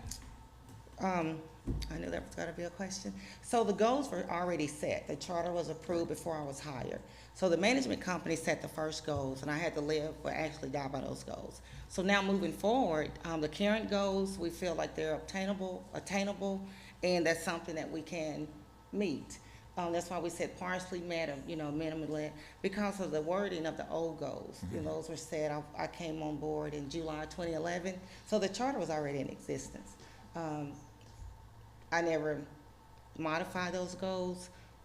I'm just really getting a chance to really wrap my head around Charter Dome, to be honest. So I knew that at the renewal, yeah, I got to get those goals. And what we did was set goals that align with the ESSA and our new school improvement plan. That's only an overview, it's on my website, but we have the entire plan. And that way, what we're doing and the way we're going will align with the state. Okay.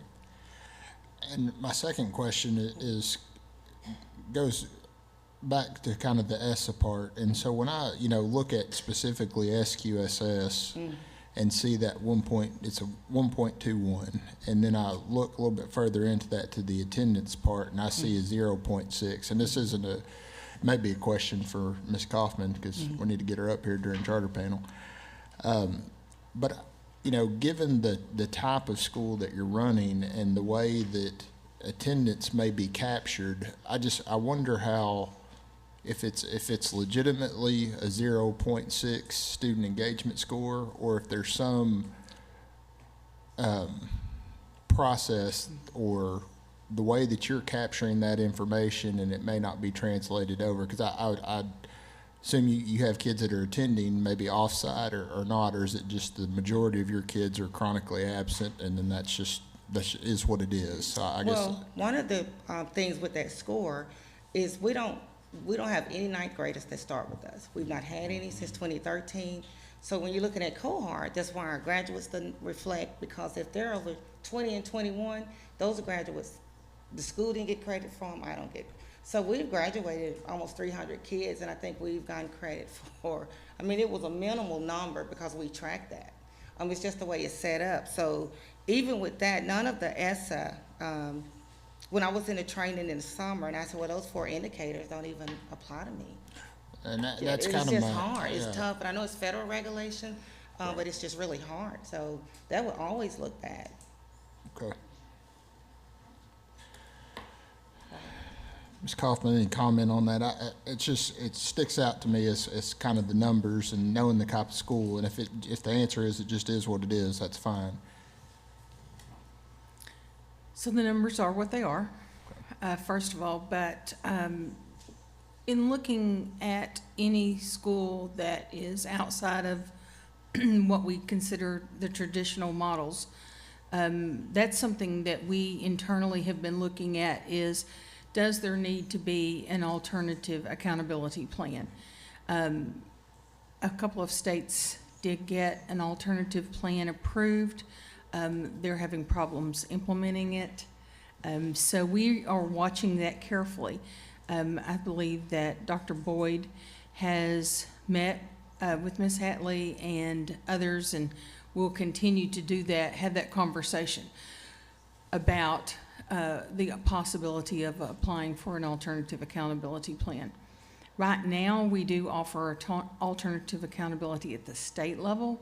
The school district is exempt from letter grades, which is a part of our accountability, but not exempt from ESSA. So we have looked at that. We're looking at their data carefully. One of the things that we had contacted the school about was graduation rate. Is it record keeping? Is it students moving in and out? There are guidelines for when a student can be excluded. And if a student is leaving SciTech and going to prison, that is not exclusionary. And so if the student is dropping out, that's not exclusionary. So that's with the clientele that they're working with. It's often that's where students may be going when they leave. But she's very aware of it. Our office has been in touch with her, and so it's a topic that we keep at the top of our list. Thank you for that. And it kind of takes me back to the goal part, is that because of the number of kids and then your population, it just seems hard to set a goal. And one of the goals I saw there was increase attendance by 1%. And so you seem to be always at the mercy of the kids that you get in that year and, you know, the kids that you're able to get out. And so I don't know if there's anything to be done about it, but that's just their goals are probably seem to be a lot more manageable, but they still may be hard to attain. So it just may be in the next iteration thinking about, you know, what are reasonable goals for this type of charter school. So. And we're branching out with some partnerships that we're hoping. You know, we continue to work with the recruiters, local recruiters who bring in students, and of course they graduate quick and they leave. But I just want those kids, and I just wish, since so many of my students go to jail, that we could some kind of way implement our curriculum in there. At least they can earn credits and then come to us and we can graduate. I attended that Age of Agility conference looking for business leaders who would hire my students with prior felony convictions. And so when I would bring that up, they were like, no. So it's really tough, you know. But, you know, one thing with our school is generations after generations, you know. They look at, well, my son's, you know, cousin was there, I got to bring him there. So once parents are starting to see that, I just don't understand how Dr. Hernandez, how parents let their children stay in schools with 6 credits and you're 17. I don't understand that mindset. But we are working with some counselors, and teachers are going out speaking with counselors, saying let us have these kids before they drop out. What you mentioned, continuing to work while they're in, and when they go to jail, continue to work on their programs. What kind of partnership do you have now with, like, the Little Rock School District? I notice a lot of your students come from that area. We do have, I think it's at Central, one of the assistant principals will refer students, or he will even have the parent and student meet us at the school and say, you know, this is the school, he can help your child graduate. He brought a young man there who had taken a gun to school. I mean, he graduated, he's in college, he's working for dealers. So all the principals and counselors are aware of SciTech. And another thing I need to let the panel know is that we don't want to steal kids or whatever, because a lot of our students transfer back to their home districts once they get caught up or get back on track. We want every child to have a traditional school experience like I did.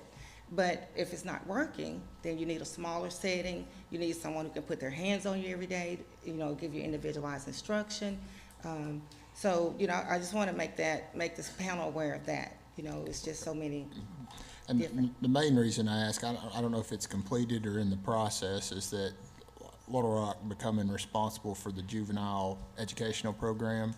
And so when they're in juvenile detention, if there was a partnership that if it was one of your kids, that there wasn't this, they could continue on their academic plan with whatever they're working on at the time and not have to transfer to this other academic plan and then be off course of what they're doing. So that was just maybe just a suggestion to You're following visit me. about That would be perfect, because students, most schools are either on block scheduling, 9-week semesters. You know, we can graduate a child every day with that competency model. So if they're locked up, even if they're locked up for a couple of months, they can at least earn a couple of credits right there at DYS or at the Juvenile Center down on Roosevelt.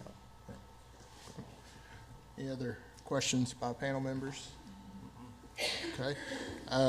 Looking at the application. I don't see any other concerns with the application other than one waiver. There seems to be a question about web data requirements. Ms. Hyde, if you could. Mary Claire Hyde, Arkansas Department of Education. There is a remaining concern, but it's my understanding that the applicant wishes to rescind that waiver.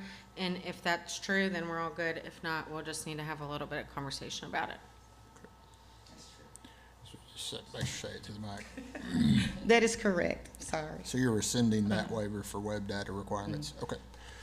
All right. So I'm not seeing any other issues. So if we'll accept a motion or further discussion. I move that the charter be renewed for 7 years per the application. Second. Okay, we have a motion and a second to approve the charter renewal for 7 years. Any discussion? Okay, I'll call for the vote. All those in favor say aye. Aye. Any opposed? Motion carries 4-0. If you would, go ahead and write your reasons in your chart, and if you would, just give us a minute, Ms. Hatley, for us to give you our feedback. I voted in favor of the motion because I feel that SAI Tech is meeting the needs of a specific population that otherwise would more than likely not be served by any other educational institution. Yes, ma'am. I voted for it. I don't have any concerns with it. Okay, Dr. Williams? I kind of borrowed some of Ms. Newton's wording here. I support the motion. They are creating access to opportunity for a specific population of students. Dr. Kramers? I voted to support the motion. They're filling a very specific need as a last chance, and glad they're in that space to do that. Okay, congratulations on your renewal, Ms. Hatley, and thank you, and keep doing the good work. Thank you. Can I say one thing? Yes, ma'am. I need to acknowledge Ms. Nicole Taylor, Executive Director from the Management Company Special Ed, and Ms. Joy Baldry, Ed Service Provider. Y'all had me kind of nervous when I came up. Oh, sorry, it's okay. All right, But thank you all. Thank you. So come visit the school. thank you. All right, we will take a break for lunch and come back at, Oh, what time is 12:05 now? yeah, I know our lunch, 12:45. okay, we'll come back at 12:45.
Walton Family Foundation.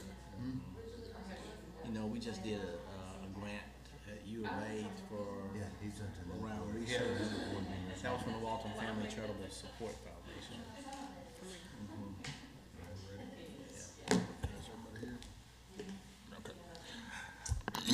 All right, we will come back from lunch. I see the next item on our agenda is item number 5, request for charter school amendment standards for accreditation. Ms. Boyd, you're recognized. Thank you, Dr. Hernandez. Alexandra Boyd, Public School Accountability. So number 5 and number 6, the items are pretty much, they're very similar. So this is taking a step back. You know, we've been doing the transition from the previous standards to the current standards.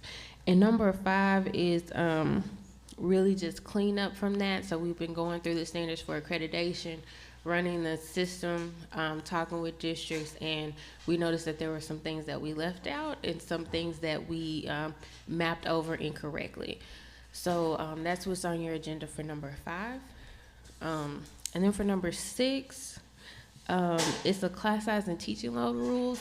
So when we revised the standards, we also decided to put class size and teaching load in its own rule.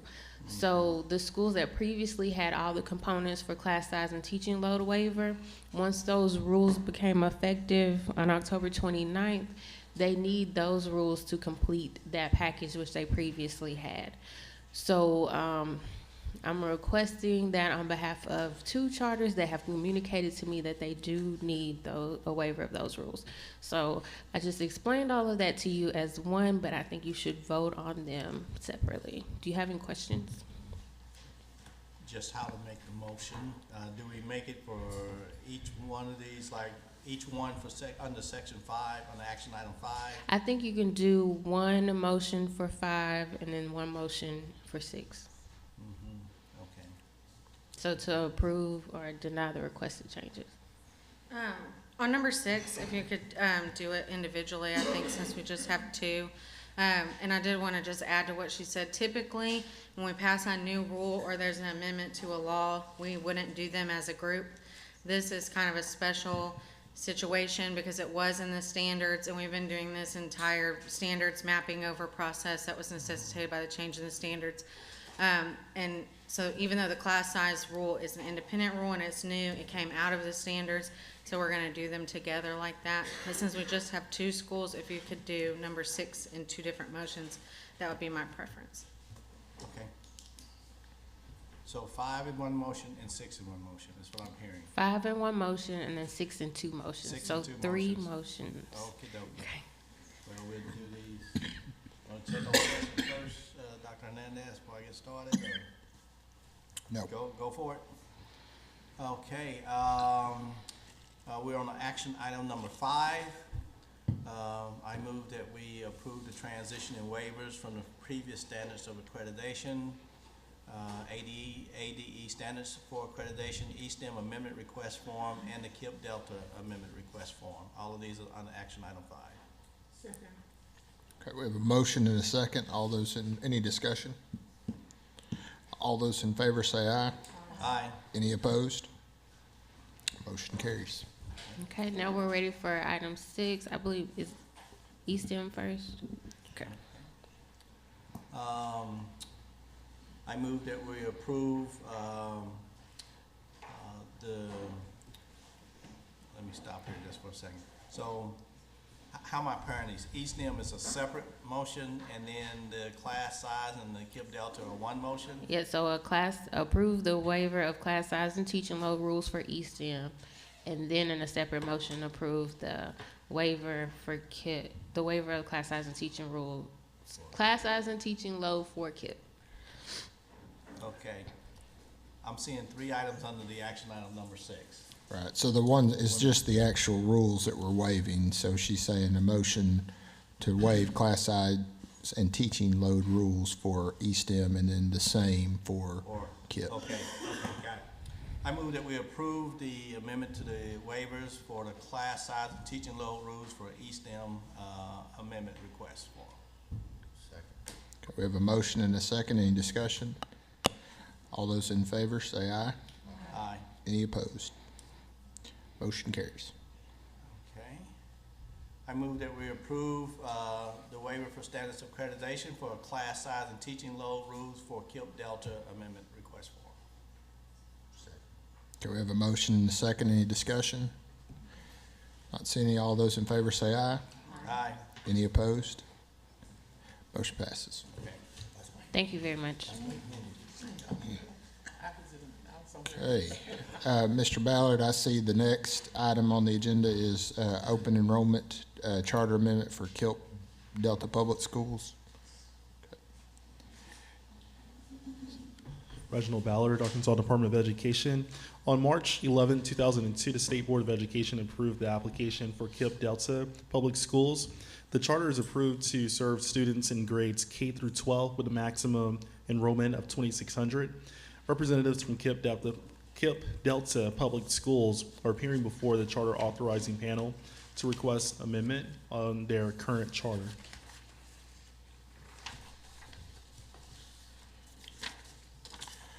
Okay, so just want to make sure, is there a different process here? Do they have the same 20 minutes to present and everybody has to be sworn in, all that kind of stuff? Yes.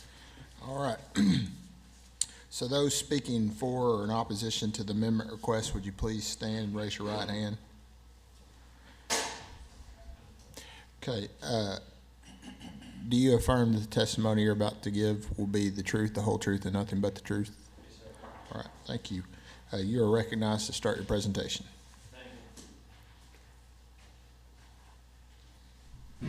Good afternoon, members of the board. Thank you for hearing me. I know you're about sick of me, but that's all right. I'm about sick of myself. So I'm not going to take 20 minutes. But here's the highlight over the last few years. Of course, you know we've seen some decline in performance. And just being honest, we've stretched ourselves and our resources thin across 3 communities across the Delta. And we want to get back to a place where we can get back to running great schools and be incredibly focused. So to this end, we are seeking to consolidate our Forest City School campus with our Helena schools. Just quick math, with 97 students in Forest City, we're running close to a $300,000 deficit this year, and we're serving 17% of area students, which is really just the Forest City School District. So when you think about getting to a place of financial sustainability and the percentage you have to start to pull from a school district that's on decline, it's probably a pretty big uphill battle. In Helena, of course, we've been there from 2002, so we have a lot more capacity to weather storms. We're currently serving 941 students, pre-K through 12. Where 23% of the area students, overall, high school is a little down, but overall, just in the Helena community, we're incredibly sustainable. And I mentioned the declining populations. Up and down the Delta, there's population decline. Most school districts have lost significant portion of their students. Forest City, for example, is down 40% from 2005. Blytheville's down, Barton Lex is down. Wheatley, Palestine Wheatley is an exception. Armorell's not on here, it's probably an exception. But by and large, a lot of traditional school districts are losing population. So what we don't want to do is overextend infrastructure when we know the reality of the Delta. And then really these are just some pictures of, from an infrastructure standpoint, it's pretty simple. In Forest City, we lease space from a Catholic church, and then we have 8 modular classrooms. So if we were to try to make a go of Forest City, we'd be investing millions of dollars to get all those things in place to even be prepared to expand or grow out.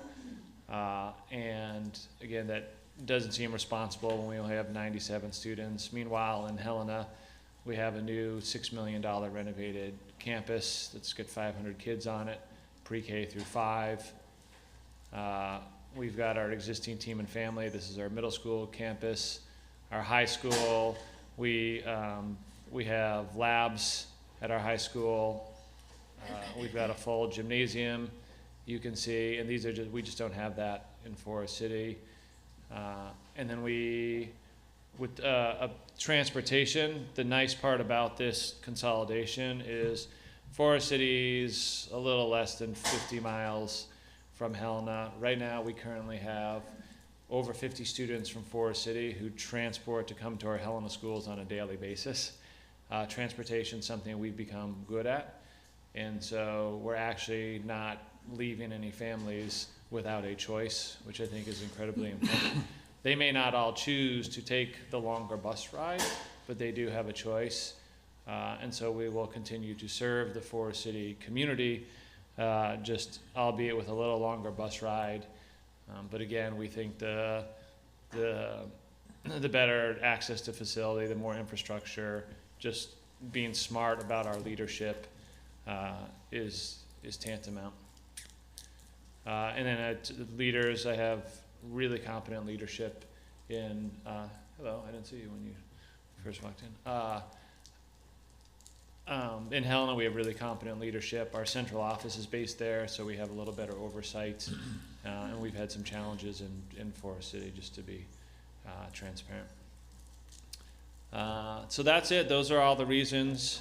Our request is simply that at the end of this school year, we're committed to rolling out and finishing. We have some founding 5th graders who are now 8th graders. We want to serve them through the end of the year. At that point, they will be considered KIPP alum. They'll have access to all of our college counseling services.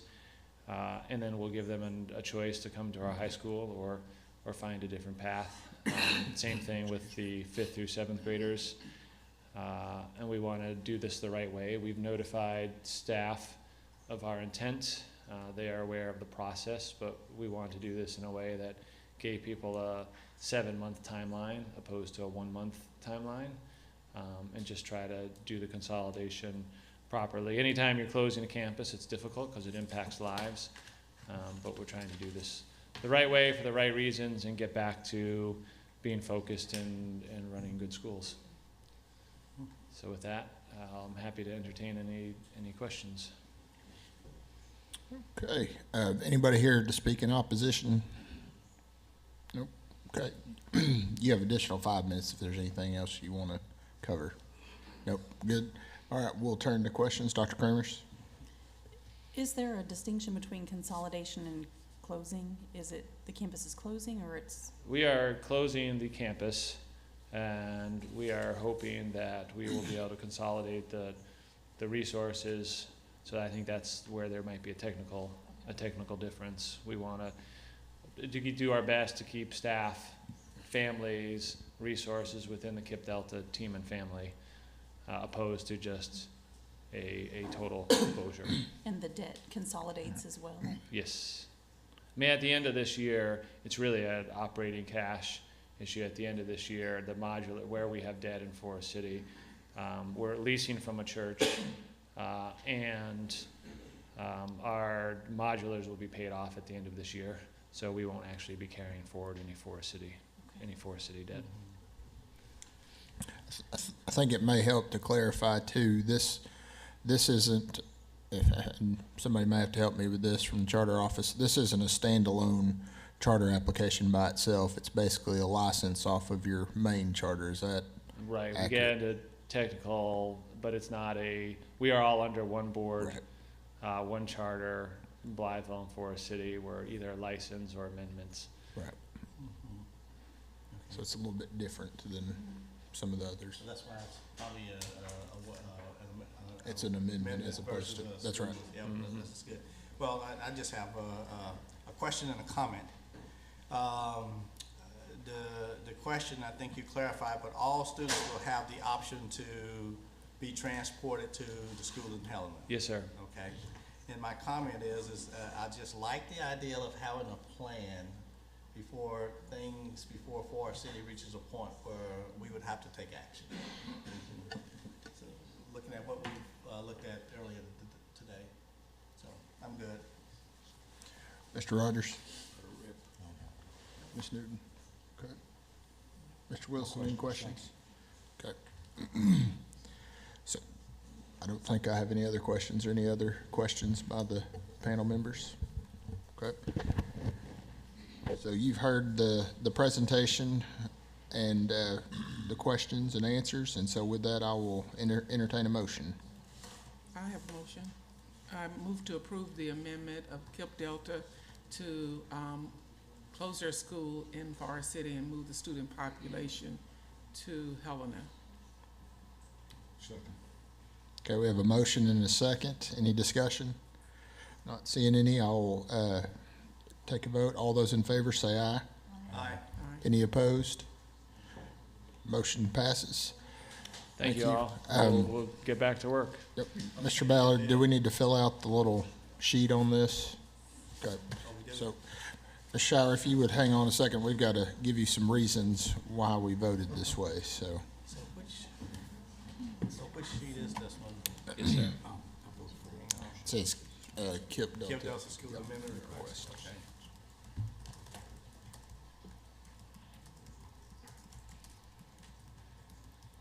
All right, we'll go ahead and start. Mr. Wilson? He's working. Can I go? Oh, go ahead. I move to approve it because of the academic and financial feasibility of the move. Okay. I move to approve it also for the same reasons and for the extra reason that it accommodates the kids that are in Forest City now. Okay, Mr. Rogers? I voted for it, understanding the need to be financially responsible to serve their kids. This makes it the best option. Okay, Dr. Williams? I support the motion based on the financial and academic aspects of the request. All right, Dr. Creamers? I voted to approve the motion, and KIPP is taking a proactive approach, and they're trying to address financial and academic issues. So vote to approve that. All right, thank you. Thank you all. Good to see you all. I hope not to see you For a again while. next month or next year. And have a wonderful holiday. Thank you, you too. Okay, moving on, it looks like we're at the end of the agenda. We now have moved, we need to move back up to item 2, I believe it was 2, the Covenant Keepers item. Mr. Ballard, you're recognized. All right, item 2 is a request for open enrollment charter school renewal for Exalt Academy of Southwest Little Rock. On November 13, 2013, the Charter Authorizing Panel approved the application for Exalt Academy of... Mr. Ballard, are we on Covenant Keepers? Yeah, I'm sorry. I started reading it and I kind of called myself there. So I apologize. This is a request for open enrollment school renewal for Covenant Keepers Charter School. On January 15, 2008, the State Board of Education approved the application for Covenant Keepers Charter School. The charter is approved to serve students in the grades of 6 through 8 with a maximum enrollment of 380. Representatives of Covenant Keeper Charter School are appearing before the Charter Authorizing Panel to request renewal of the current charter, which includes an amendment request to change the sponsoring entity and school name. And I assume we were able to get to a place where we resolved our issue from earlier today? I believe the representatives do have comments on that for you, so they would like to update the panel Okay. on. So do we need to hear that update first, or do we just proceed on with their 20 minutes? Okay, let's go ahead and hear the update Okay. first.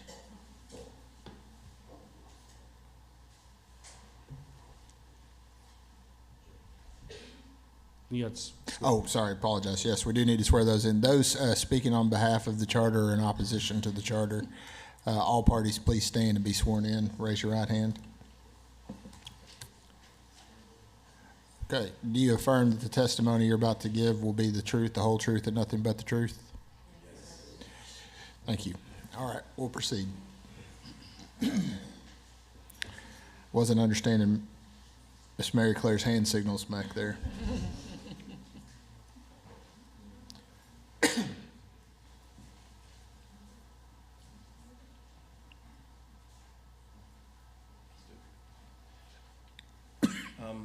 Again, my name is Joe Harris. I have next to me Lauren Chapman, she's the new school leader at Covenant Keeper. And we have Dr. Valerie Tatum, who is the founder and the former school leader of Covenant Keeper. This body was asked earlier to allow us time to discuss a matter that was lingering related to the clarification around the debt that would be assumed related to the charter. We have not reached an agreement, but we're confident that we can reach agreement within the next 15 to 30 days or less. And we would like to ask this body for a contingency or an extension to present this matter at the next board meeting. Prior to that board meeting, we will meet with ADE to assure them that we've come to an agreement, and we'd like to present our case for renewal, charter transfer, and name change at the next board meeting. Okay. So, Mary Claire, I may need your help on this. Ms. Hyatt. So just want to make sure I'm clear. What you're asking for is for us to postpone this hearing for renewal and transfer to a later date. And, okay, is that, tell us what the rules are on that.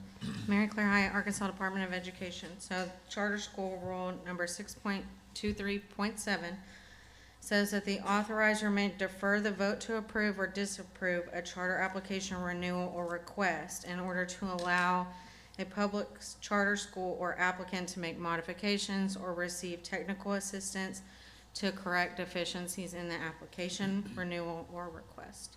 I believe that that's what they're asking you to do, is to defer to vote on the matter until, I guess, the next board meeting, board charter panel authorizer meeting.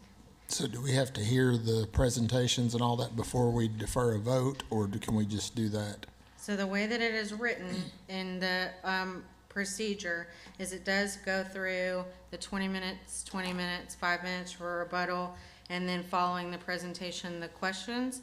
And then following that, it allows you the opportunity to issue a final decision to take the matter under advisement or to defer the vote. So my understanding of that is that we do have to proceed with the hearing and then make that decision. So I'll defer to Alexandra Boyd, but the way that it is written in the procedure is that your ability to defer the vote or to or take it under advisement comes after the presentation of the renewal.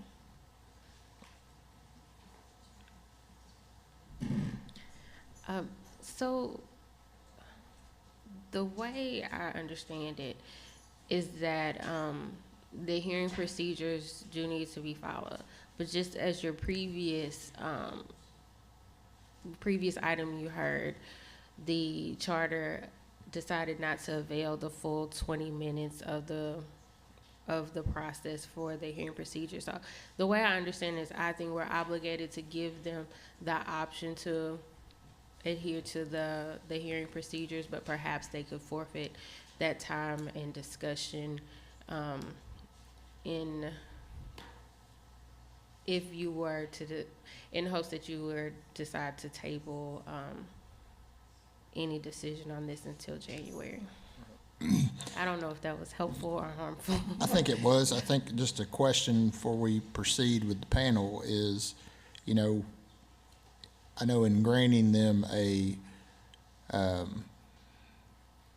being able to continue and forfeit their time and not going through the proper hearing, we may have panel members that may not be so inclined to actually renew and transfer at this time. So it may be one of those things that I want to make sure they're afforded the opportunity for everybody to hear if they want to go through the regular hearing before they make a decision on whether they would want to not move forward. So I guess I would defer to the panel to, you know, just have some discussion about how you'd like to proceed.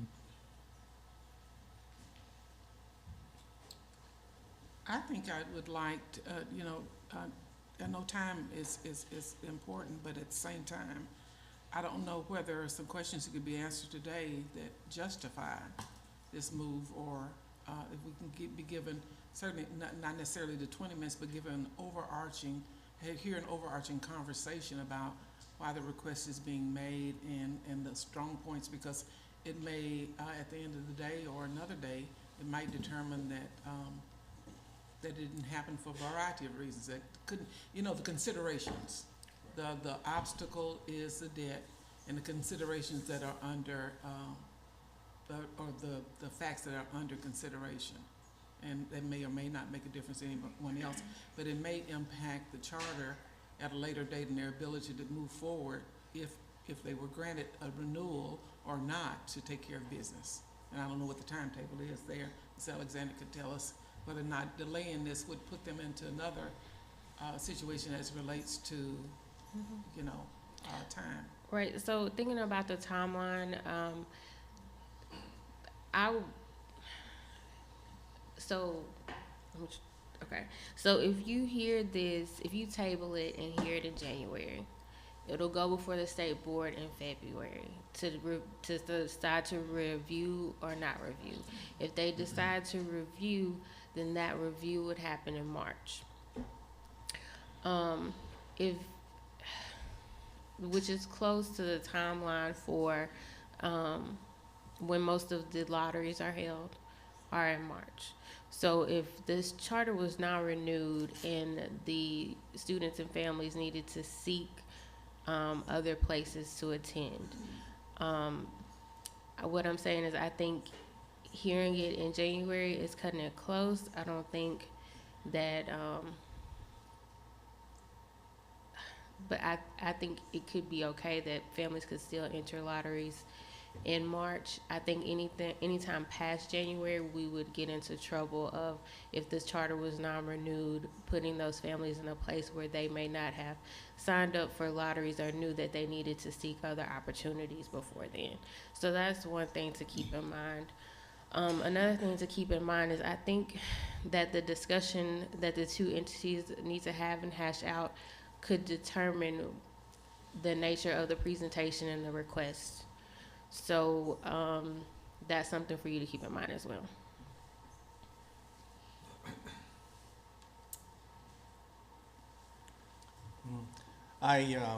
Just a comment.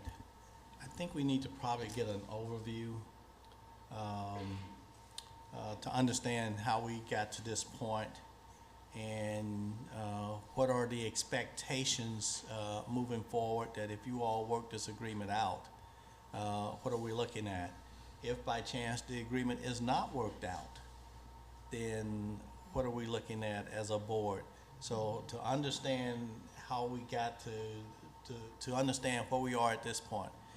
All I can surmise at this point is that covenant keepers need to do something differently, okay? And that friendship is an option to allow you to do something different. But we're basically would be on hold to see whether you all worked out whatever you all need to work out. And if you work it out, then that means that we may have a path to go forward. If you don't work it out, now I hear you saying you will, but we hadn't worked it out thus far. Yeah. Then we may have to make a different decision when you come back. So myself personally, I would like to just kind of get an overview of where's Covenant Keepers at now, and what's a possible solution, which it sounds like friendship is a possible solution, and then understanding what is in, what's the barrier that you all are currently working on. We kind of got a little tidbit or something about that, but we don't really have an in-depth understanding of what's what. So just to, Excuse me, the first couple of pages kind of of our presentation gives a little background. So can I pause this real quick, just for a process part? Do we need to, if we're going to get this overview, can we get an overview, or do we need to start the 20-minute presentation part? Okay, so as you notice, the rules don't really account for this particular situation, right? The rules account for a presentation being given, and if you see that that presentation has deficiencies and you table it into a future meeting so you can gather more information between this meeting and that meeting to make your decision. With that being said, I would like to request a 5-minute break so we can talk about what these procedures should look like and then come back. Is that okay? Okay, so we'll take a I 5. would like to know if there, I'm sorry, in connection with your informal discussion, is if there is a method for suspension of the rules applying to this panel, and what vote that takes. While you're at it. I understand what you're saying. We'll discuss it. Okay, so we'll take a 5-minute break and we'll come back then. Twice.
Okay, we're going to come back from break. Ms. Hite, I understand there may be a request from the applicant. Yeah, so thank you for the 5-minute break to kind of figure out where we were. So I think rather than hear the presentation, I guess there are two kind of options, and I'll let the applicant get up and say what they need to say. But there's a difference between asking you to table the agenda item in whole, which would be to take it off the agenda today and to pick it back up at the next meeting. And then the other option is to hear the presentation and then to exercise your option to defer your vote for 30 days or until your next meeting. So they're two different things, and I don't think I was clear on that when I was explaining it before. So I'll let the applicant come up, but I just wanted to differentiate between the two. Well, Okay, thank you. Mr. Chairman, may I ask her one further question? Yes, sir. Mary Claire, did you all consider whether this panel may suspend its own rules and the vote necessary to do that? So, Mr. Wilson, you actually don't have rules. You don't have operating procedures specific to this panel. Ms. Newton makes me operate. So typically we use the state board rules as a guide for how this panel operates and Robert's Rules of Order, but there wouldn't be a need to suspend the rules as there are none. Okay. Learned something every day, right? Yeah, good. Okay, so we'll hear the request from the applicant.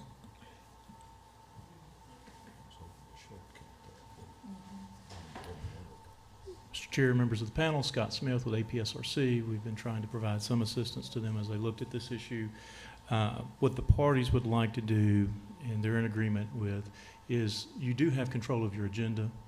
Obviously, if someone showed up sick and they couldn't go forward, you could table a matter and move forward. So they are requesting that you table this issue to a future date that is agreeable to the panel with the time constraints that the department staff mentioned to you in mind. And the parties would agree that they have no objection to that and would like to make a full presentation at that future date based on where they stand. Part of the reason they're asking to not make a presentation, if they cannot reach an agreement on these issues, then the nature of that presentation may be different than what would be presented today. And so you would have to do a future presentation anyways. So just not to waste your time and to make sure that we're presenting all the issues. Just to give you a quick overview as to how things have gotten to where they are, as I understand it. The charter panel specifically recommended to covenant keepers that they consider a change in leadership and a change in governance going forward. They have been actively attempting to do that. With regards to a change in leadership, they have already entered into an MOU agreement with Friendship to manage the school through the remainder of this school year. So whether this issue is reached or resolved in January or not, Friendship is in an MOU agreement with covenant keepers to manage the school for this school year. During the course of that, they began conversations about looking at shifting governance authority with regards to the future renewal of this charter from City of Fire to C3 under Friendship. And so, so that was the issue that was hopefully going to be presented today in full detail. The specific issue that is not resolved yet was City of Fire, among other debts, incurred some debts for the operation of the school, and we're trying to determine whether or not those debts are actual obligations of the school or whether those are private obligations of City of Fire. It matters as it relates to Friendship as to whether they can use public funds of the school to cover those debts going forward, or whether that would be an audit issue or something of that nature. And so we're simply trying to get to the bottom of what those particular debts may or how they would be classified, and whether they would be considered actual public debt of the school or debt of some third party out there. And so that's the issue that's trying to be looked at. They can't go into much more detail because they don't have more answers about those points at this point in time. That's the issue that they're trying to resolve.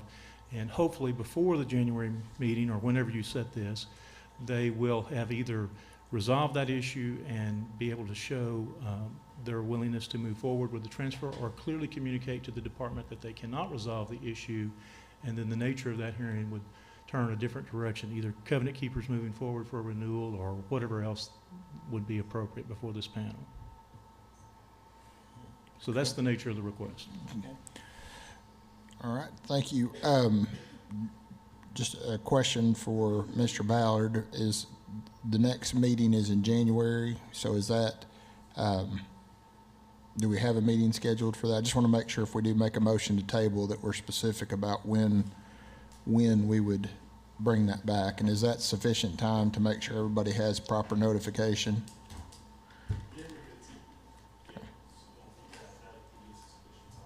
Okay. So questions or discussion by panel members? Okay. You've heard the request about tabling, so I'll listen for a motion. Mr. Chairman, I move that the matter before us be tabled until the next meeting, January the 15th. Second? Okay, we have a motion and a second. Any discussion? Okay, all those in favor say aye. Aye. Any opposed? All right, motion carries. So this matter will be tabled till January 15th. We appreciate the panel's indulgence. Thank you. All right, Mr. Ballard, I don't see anything else on our agenda, so I think I'll look for a motion to adjourn until tomorrow. I move that we adjourn. Okay, we have a motion to adjourn. Second? Second, all those in favor say aye. Aye. Any opposed? Motion carries. We are adjourned. Thank you.